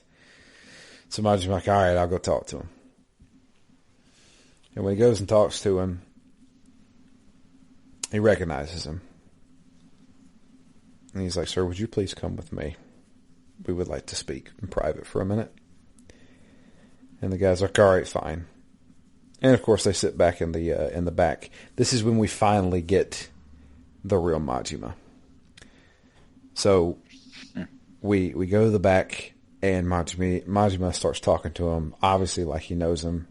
And he's like, what the hell are you doing here? Why are you here? And that's when you see Majima is putting on a facade. And he's doing it because it is the best way to handle running this business, because he's obviously the best cabaret club in town. But the man that he is speaking with, and I'll be honest with you, I don't remember this man's name. But Sagawa. So this guy is Majima's previous lieutenant in the Yakuza, but not part of the Tojo clan. Yeah, definitely not. And he's essentially the owner of this club, while Majima is the one who runs it as the manager. But he's doing it secretly because the Yakuza doesn't want anyone to know that this club's ran by the Yakuza. And they have put Majima in charge of it to keep the day-to-day operations running smoothly. Also, it is revealed that Majima is no longer in the Yakuza. He has been expelled from the Yakuza, but is still employed by the Yakuza because of something that has happened in the past. And desperately wants to get back in. And he really wants to get back in. So he's doing everything that he can to keep this guy happy, even though he can't stand him. So, talking business, wanting more money. And he's like, I'm already bringing in a ton of money for you. Why do you want more? He's like, you got to keep up with your standards. So Majima's like, okay, I got to get some more money makers, which means I need to get me some more escorts. I need to get some more, I guess, I don't know what to call them, hostess. I mean, that's what they're called. But I mean, I was like, yeah, I need to get some better hostess that will bring in more customers. Well, what better place than to start with this competition, which is the Odyssey Club. So we leave the Grand to go scout out the Odyssey. And there's a couple of options here. We can gather some more information on the Odyssey if we want to, or we can just go straight to the Odyssey. Did you gather any information, Matt? Yeah, I wasn't sure how I would know if I had it all, but I did gather 2 different pieces of information. I did as well, but I think there was more because Majima himself said, man, if I'd have done a little bit more research, I probably could have got more. That's what he said. Yeah. But anyway, we go to the Odyssey, and we pretend to be just a customer. He kind of goes incognito. So one thing I should mention is that Majima is a slender man with a ponytail and a eye patch. He is missing an eye. And when he goes incognito, he puts on sunglasses instead of an eye patch. Clark Kent style. Yep.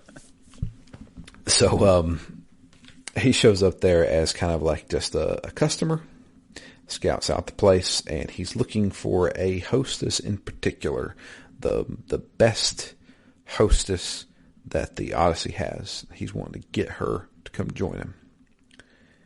And so we do this little small mission with him talking to a hostess and trying to butter her up to get her to basically spill the beans on how to get this one hostess to come join him. When he is confronted by the owner of the Odyssey, who is, I'm assuming, Yakuza? I can't tell. He's definitely not fooled by his expert disguise. No. He's like, oh, it's Majima. How dare you come up here and try to steal my stuff? Which Majima, once again, playing off as the customer is king. He's like, look, I'm trying to help you out. I've noticed through your clientele that you're not getting the best that you can get. You're basically catering to old men when you could be getting a lot of younger people in this club. And he gives them all this information, all this advice, and is like, so how about this? Let's make a deal. I'll trade you some of my girls for your one. Also, I gave you some valuable advice that you need to take. And he makes a deal. All right, sounds good. And in doing so, when I returned to the club, it's told that there was actually a couple of other girls who joined him. Yeah, I had that same thing. So that sounded great. And that's basically chapter 3, is just learning who Majima is. He's obviously used to being the Yakuza. Not anymore. He's now running this club for the Yakuza, and he really wants to get back into it.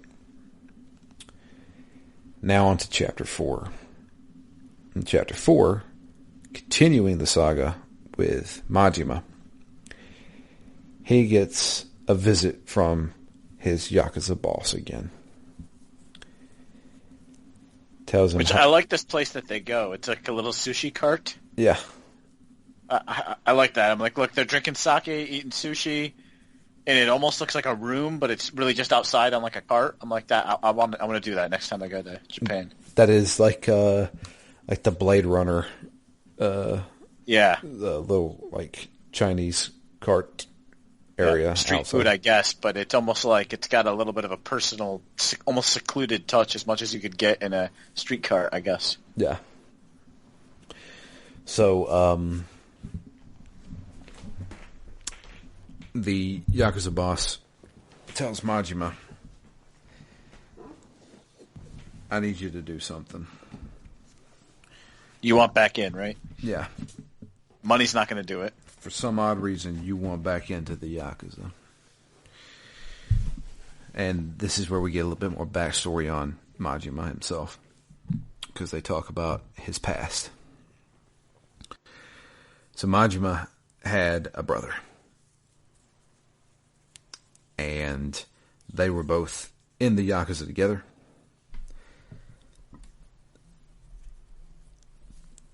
His brother came up with the grand idea of taking out one of the leaders of a rivaling clan along with multiple of his bodyguards. And they both devised this plan together without consulting with anybody else in their clan, and in the most ridiculous way possible. They bought 6 revolvers off the black market, because obviously in Japan, firearms, personal firearms is illegal there. So they had to smuggle them in, and they're going to do a hit on this rival clan's leader. And their family finds out about it and stops Majima from going on the hit. His brother still goes. And in one of the most ridiculous looking cutscenes, yeah, looks like a Western of some sort. It shows his brother walking with 2 revolvers, one in each hand. He's got 2 revolvers in his belt. And then he's got 1 revolver in his mouth. And apparently he goes in there and kills 15 guys. Ballsy. Yeah. But the family, their family, stops Majima from going, saying it's a suicide mission. You're insane. You don't get to do this. Also, what the hell are you doing this anyway? So, for an entire year, his family puts him in what they call the hole, which is they don't kill you, but they torture you day in and day out. Make you wish you were dead. Make you wish you were dead. And this is how Majima loses his eye. They pluck out one of his eyes. Now, after some time, after a year, it's not the head of the clan. I think it may be one of the lieutenants or the head of the family that he was in. Decides to the one that reminds me of Kingpin. Yeah, pretty much. He decides to let him go, and then basically comes up with the plan of let's kick him out, but have him run something for us. And that's where we are. Now, after this flashback, the lieutenant of his ex-family gives him the mission of a hit. Are you willing to kill somebody? Described very openly in front of the sushi maker. That's what I thought the entire time. The sushi maker. I was like, how do you not kill this guy on the way out? Like, he knows a bit too much, maybe, huh? Yeah, the sushi maker is probably, it's this Yakuza crap again. I'm just going to leave it alone. Just keep making my sushi. So, anyway. Yeah. Crap, I had it up here. So, he's tasked with killing basically a person running a prostitution ring. Person by the name of Makoto Makimura. Makimura. See, I don't know. I see Makimura and just say that it's Makimura. So Makoto Makimura. And from the way it's described, this dude is a complete and utter piece of shit. He preying on girls, college-age girls who don't have much family, don't have much of a life, taking them in and basically forcing them into prostitution. And if they ever get out of line, threatens to kill them. So, should be a pretty easy hit. He's a piece of shit. We want him dead. You're doing the world a favor. Yep. And he's like, are you willing to do that? And Majima's like, yes, of course I am. If it will get me back in the Yakuza, yes, I will do it. So that is our mission. Find this Makoto and kill him. So we got to get some information. Who is this person? The only thing we know is he uses young girls, college-age girls, to do his he's pimping them out. So we need to figure out how to get a hold of some hookers. Now,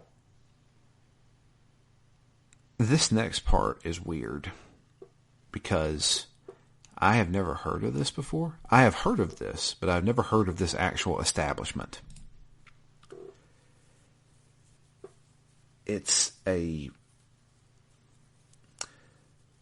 He calls a phone sex line, but he goes to a building to do it? Yeah, I assume that building had more than just this in it. Like, I assume it had, like, rooms and movie screening rooms and phone rooms. I imagine and there was a lot of what happened here. And he just took one of the phone rooms, and because the tip was that Makimura was recruiting girls using this phone lines. Right. So he basically just went there to try and back get the information and say, all right, well, I'll just find one of the girls by having them call. Right. And so he spends like 90 minutes trying to get somebody. He keeps getting like people who are like middle-aged or have kids and stuff like that. Finally gets a college girl and is like, hey, I am actually a reporter and I'm actually trying to do an interview with Makoto. I was wondering if you could set up a meeting. And she's like, well, I guess let's meet up. So we meet up with this girl, pretending to be a reporter. She's very reluctant to go out with us and talk about this person. But we have to basically do things for her. We take her out to eat, 20,000 yen worth of sushi. We win her a prize at the UFO claw machine, and we then also go to a disco. She gets accosted by a couple of guys there who she had prostituted before. She also, during this time, finally spills the beans on this Makoto person, and says that the person is actually one of the nicest people she's ever met. Saved her life. Saved her life. She was in a bad way.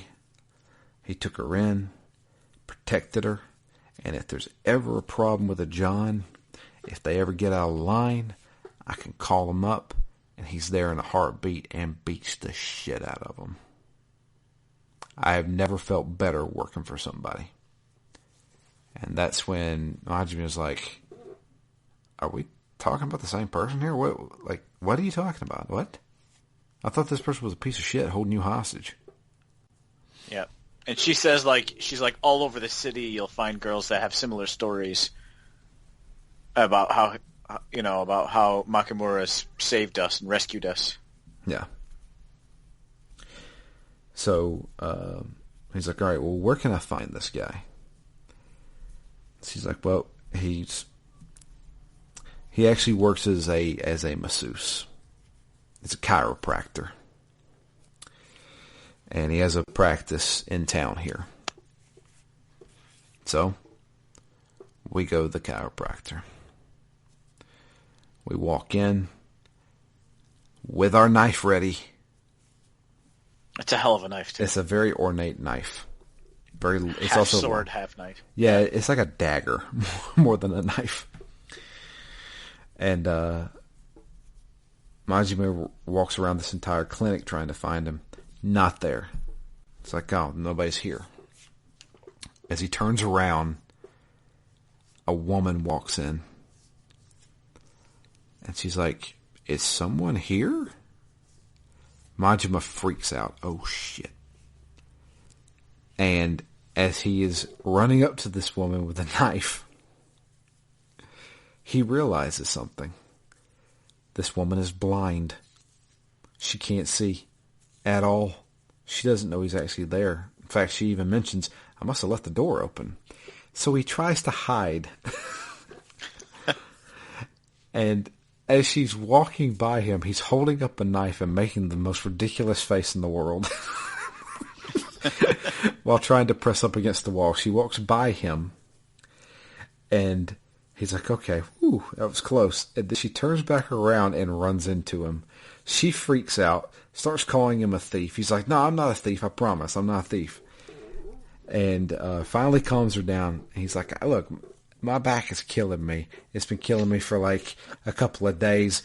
I'm looking for the chiropractor here. She's like, well, he's out today. I'm the only person working here today. And so she's like, but I can help you out. Let me give you a massage. So Majima agrees to get a massage from this blind woman.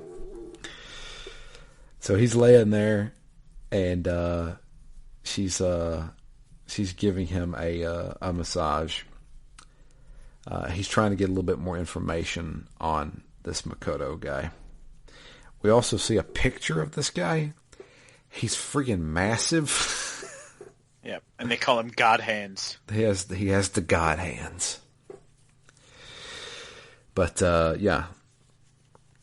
So while this is going on, Makoto walks in. And she's like, oh, hey, boss. And of course, Majima's like, oh, shit. Because she can't see. After he's fallen asleep. Yeah, he fell asleep. He then wakes up to this. This guy's standing over him. Giant man with what looks like Yakuza tattoos going across his body. The guy sees Majima's knife sitting there, or dagger sitting there. He's like, oh, I see what this is. He pulls out acupuncture needles and is like, hey, I got some time. Let's give you the acupuncture treatment. And he's like, why don't you go down to the store and get me some smokes? And she's like, it's going to take me a long time, because I'm blind. He's like, yeah, take your time. The whole time I'm like, oh shit, this is going to go down. Yep. Yeah, nice building an attention there. Yep. And they're like sparring with each other basically, but doing it silently. Yeah. He's reaching for the knife. The dude throws an acupuncture needle right at his crotch. She's like, what was that noise? He's like, I dropped something. Anyway. So, needless to say, after this, we get into a fight with him. This is the only boss fight that I haven't died at. And there's one reason why. Breakdancing. I was going to say beast mode because I think I picked up every chair in here and bashed him with them. I beat this guy just doing breakdancing moves on him the entire time. But after beating him up, the Yakuza comes in.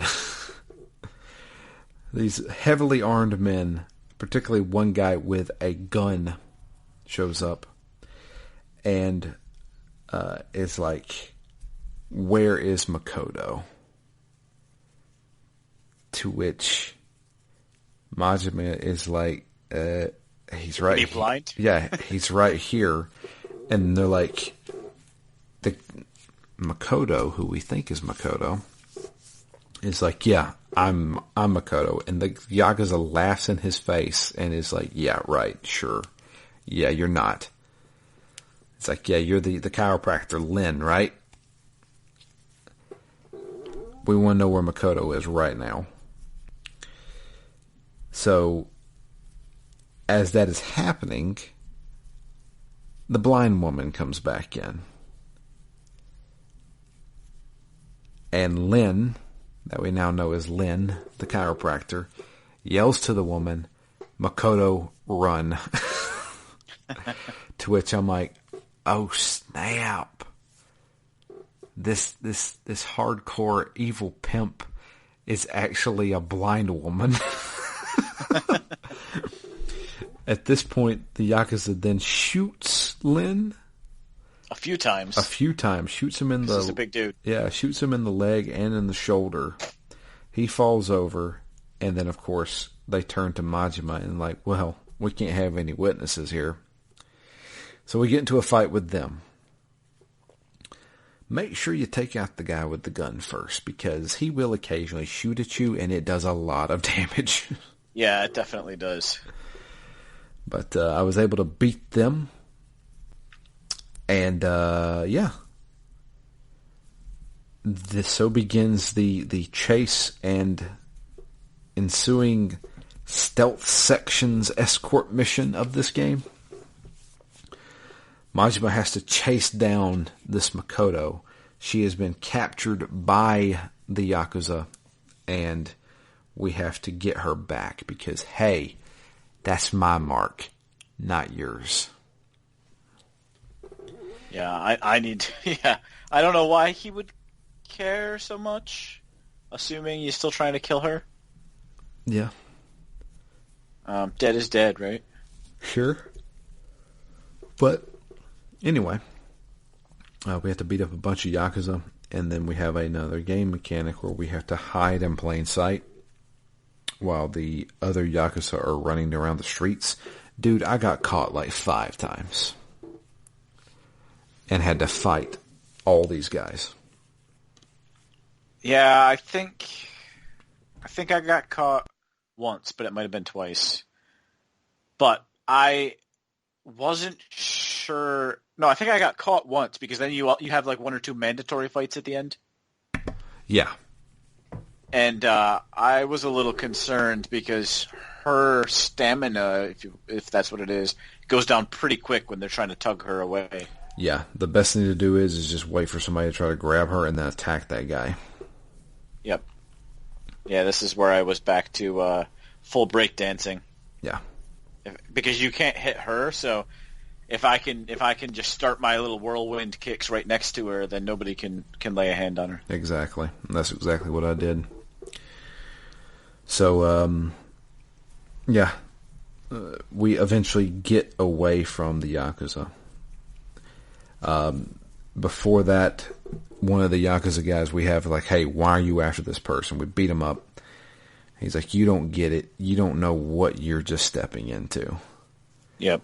And right before he passes out, he says that. It's a classic line. Yep.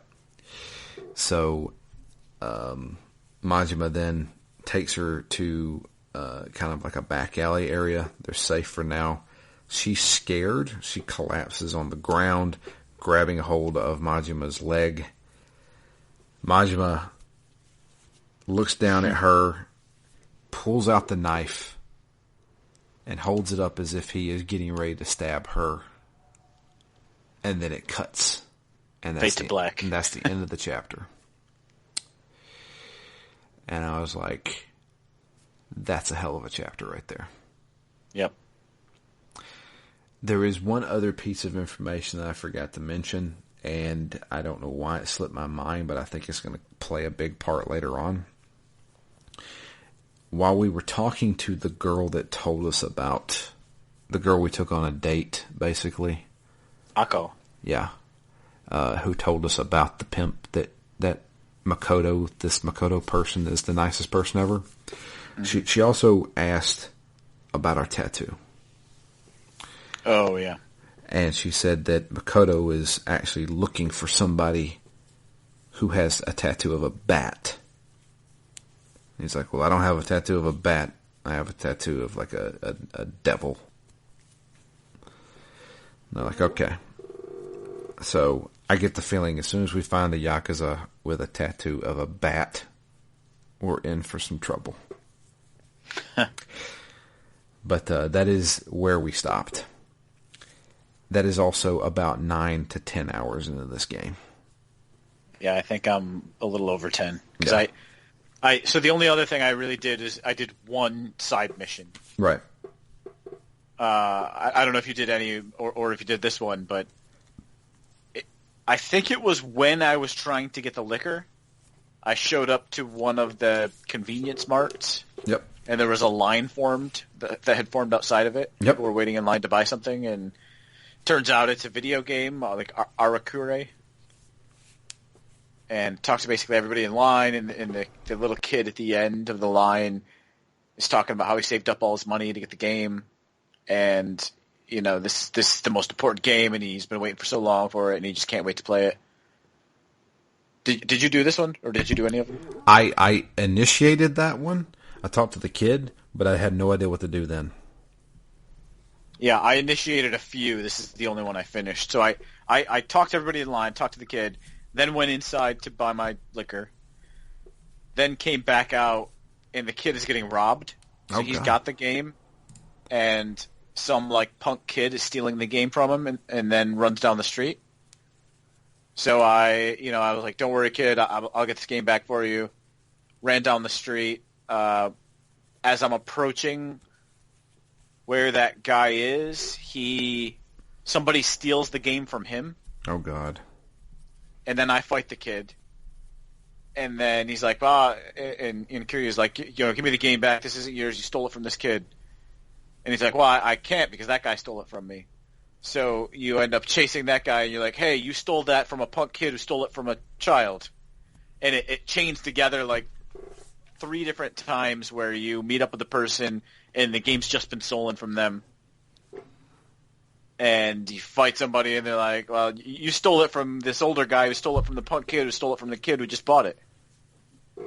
And then you and then you get to the end, and this guy's like, oh, well, I have to play this, and I've got this sob story because, I'm going through a divorce, and this game's the only way I can connect with my kids, and I can't afford to buy it for him. And it turns out that he's the father of the kid who bought it in the first place. Oh wow! And then in the end, he's like, oh, I didn't think that, I was just trying to give my kid a happy day. I didn't realize I was putting some other person's kid out just to make my kid happy. And then the kid and the father go off and play the game together and have a little happily ever after. And then he gives you a katana. You get a katana as a reward. But weapons break in this game. Yeah, I haven't used it for anything yet. But right. Except for Majima's bat. Yeah, you can pull out of thin air. Yep. So I've done multiple side stories. I pretended to be a producer for a television show. They wanted Kiryu to stand in as a producer and just pretend to be a big shot in front of the director. So I had to pretend to know what I was talking about. And then the real producer shows up and gets mad, and I had to fight him. So I beat up that guy. As Majima, I get this little girl a toy because she's staring at the toy at the claw machine. Yeah. And I get her a toy. And then I also, as Majima, pretended to be this girl's boyfriend and went and met her father. And in the end, the father realized that I was just pretending to be the boyfriend, and he realized that he's putting too much pressure on his daughter to get married. I think that's it. I did play Japanese chess, and I was like, I don't know what I'm doing here.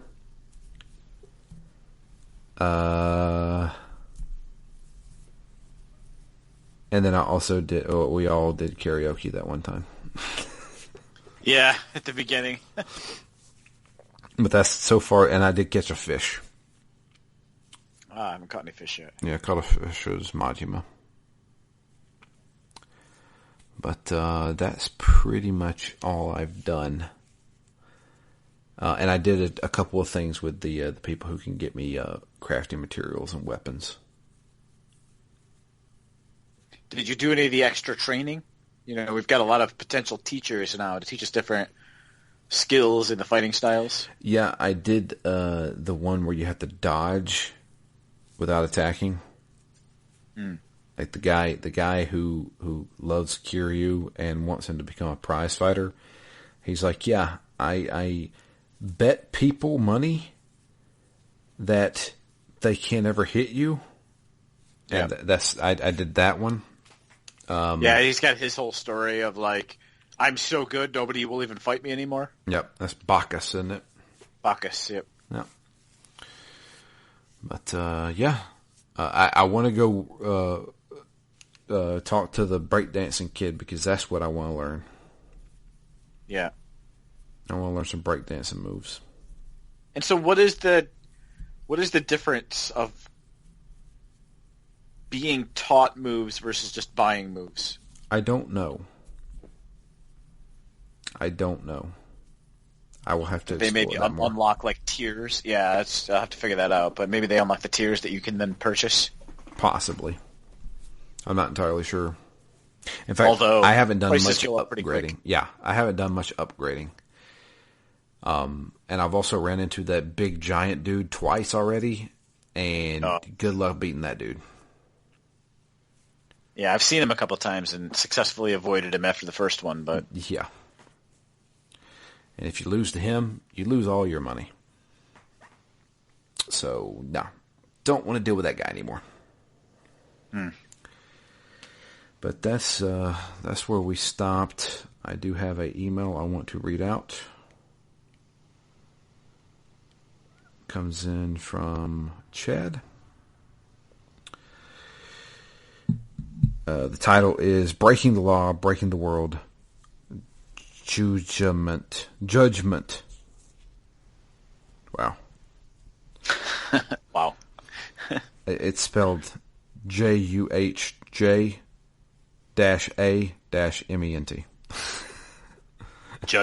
Judgment.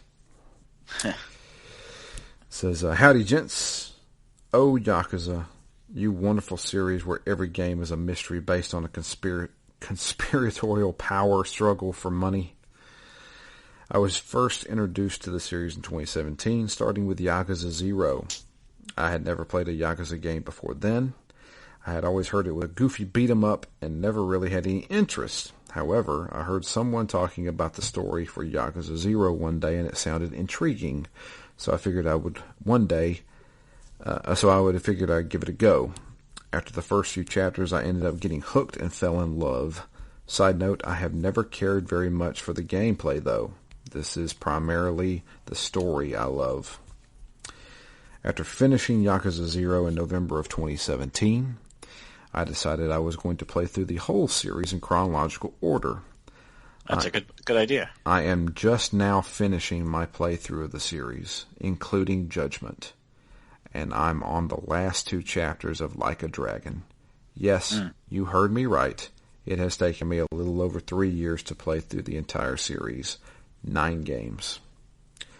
Granted, I was playing plenty of other games in between, but I have basically been juggling at least one Yakuza game at any point over time over the past few years. So, good luck to you. I'm assuming you both have completed Chapter 5 and have done a superb job at summarizing the complex story. Well, we haven't completed Chapter 5, completed Chapter 6, or Chapter 4. I usually feel pretty lost and confused at the beginning of every Yakuza story, but magically everything starts to make sense about halfway through, once I have a better understanding of the character relationships in various organizations. Practically the end of every chapter has some sort of twist or turn that you wouldn't expect. However, I will give you a few lingering thoughts to ponder. Now, this may, hopefully this doesn't jump into Chapter 5 too much. We'll see. Someone is essentially framing Kiryu, but who is it? Does it really have anything to do with Kiryu specifically, or is it just a pawn? It's implied that Kuze is pulling the strings since he showed up when Kiryu was interrogating the Toko credit money lender that gave him the job, resulting in the dead guy. And then he ended up dead too after Kiryu left. But that all seems a little too easy. The 3 Dojima family lieutenants are vying for Kazuma's captain position, Kiryu's adopted father, while he's in jail, believing Dojima will give one of them the position if they can deliver ownership of the empty lot. Kashiwagi, Kazuma's right-hand man, there we go. tells Kiryu he believes someone from the inside the clan, probably Yakuza, tipped off the police that got Kazuma's gambling event busted. However, Tachibana says Kazuma had previously reached out to him before being arrested and believed that it was all part of the plan. Did Kazuma himself get arrested on purpose? Why? Why would Kazuma seek assistance outside of the Tojo clan, meaning Tachibana Realty? And how did he pre-plan that Kiryu would end up being excommunicated? Everybody says the tiny empty lot is the last parcel of underdeveloped property in Kamurocho, and whichever group, Yakuza or Tachibana, gets it will tip the money and powers for the city. That only kind of makes sense, doesn't it? Maybe there's something else that's important about that tiny lot. Despite all the information networks, no one knows who owns that lot, and everybody is in a race to figure it out. That's just the first part. Then you need to figure out how to take ownership from that person. Wait, so is Tachibana not the owner? I thought he did buy it. I don't know. He may just be trying to buy it. Gotcha. That sounds right. Okay, maybe I'm completely wrong. I don't know. So here, as for Majima, he is being punished, basically servitude to Sagawa of the Ami Alliance, rivals to the Tojo clan, who is the blood brother of Shimano, head of the Shimano family in the Tojo clan. Since Majima is technically a citizen now, Shimano can entrust his servitude to someone he trusts in the rival clan, but Majima is really trying to get back into the Tojo clan. It's alluded that Majima is being punished for conspiring to assassinate the head of the Yuno clan, or the Yuno family, Tojo clan. Okay, so he's part of the Tojo clan. The Yuno family is part of the Tojo clan, with his blood brother Seijima. Seijima succeeds with the assassination years ago, but Majima is captured by the Shimano family, his own family, before the attempt. However, they don't say anything at this point as to why they were trying to assassinate the head of another Tojo family. FYI, this plays a big part in the story for Yakuza 3. That's interesting. I wouldn't have necessarily thought that they were this tight. That the story and the feuds are still still relevant. I guess 3 games later. Yeah, the Kingpin guy shows back up. That you see, the one you said it reminded you of Kingpin. Yeah, Kingpin with dramatic eyebrows. Yes. Sagawa, Majima's handler, convinces him he can get back into the Shimano family if he pulls off an assassination for him, which is what got him in trouble in the first place. He tells him the target is a man named Makimura and gives him a clue on where to find him. Majima tracks him to a massage parlor, only to find out Makimura is actually a young blind girl under the protection of Lee, a.k.a. the Massive Man. He figures this out as some other Yakuza guys try to kidnap her, but Lee is killed and Majima runs away with her. Why did Saga want Makimura dead? Did he know Makimura was actually a blind girl? Why did the Yakuza show up to kidnap her, and what family do they belong to? It will all make sense eventually, trust me. Till next time, Chad. He also has one more thought. Mr. Lee, Makimura's protector, was fixated on trying to find a guy with a bat tattoo. Have we seen anyone with a bat tattoo yet? Not that I know of. Yeah, maybe I haven't been paying enough attention to tattoos. Yeah, I guess so. There's a lot of dragons and tigers. Yeah. I know we saw Kuze's back pretty clearly. Yep. As he was severing.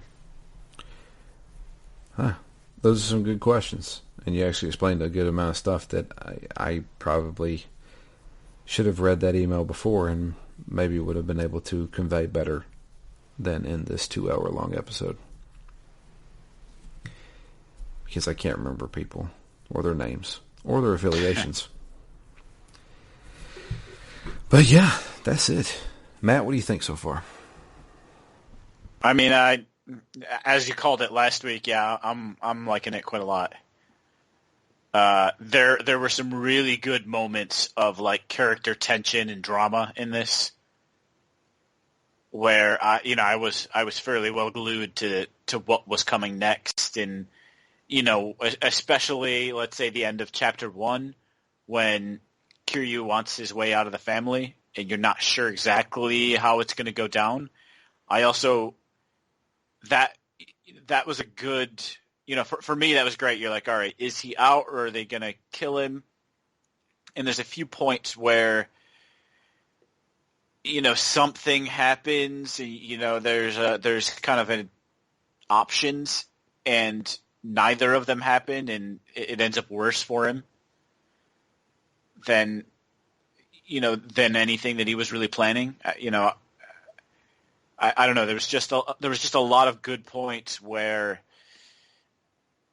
it was taking small, unexpected turns, and between that and the strong characters, it's just really, really glued to this from start to finish. I love the scenes. We didn't really mention them. There, not a lot that happens there, but when you get to see Majima back at his apartment, that is about the most austere,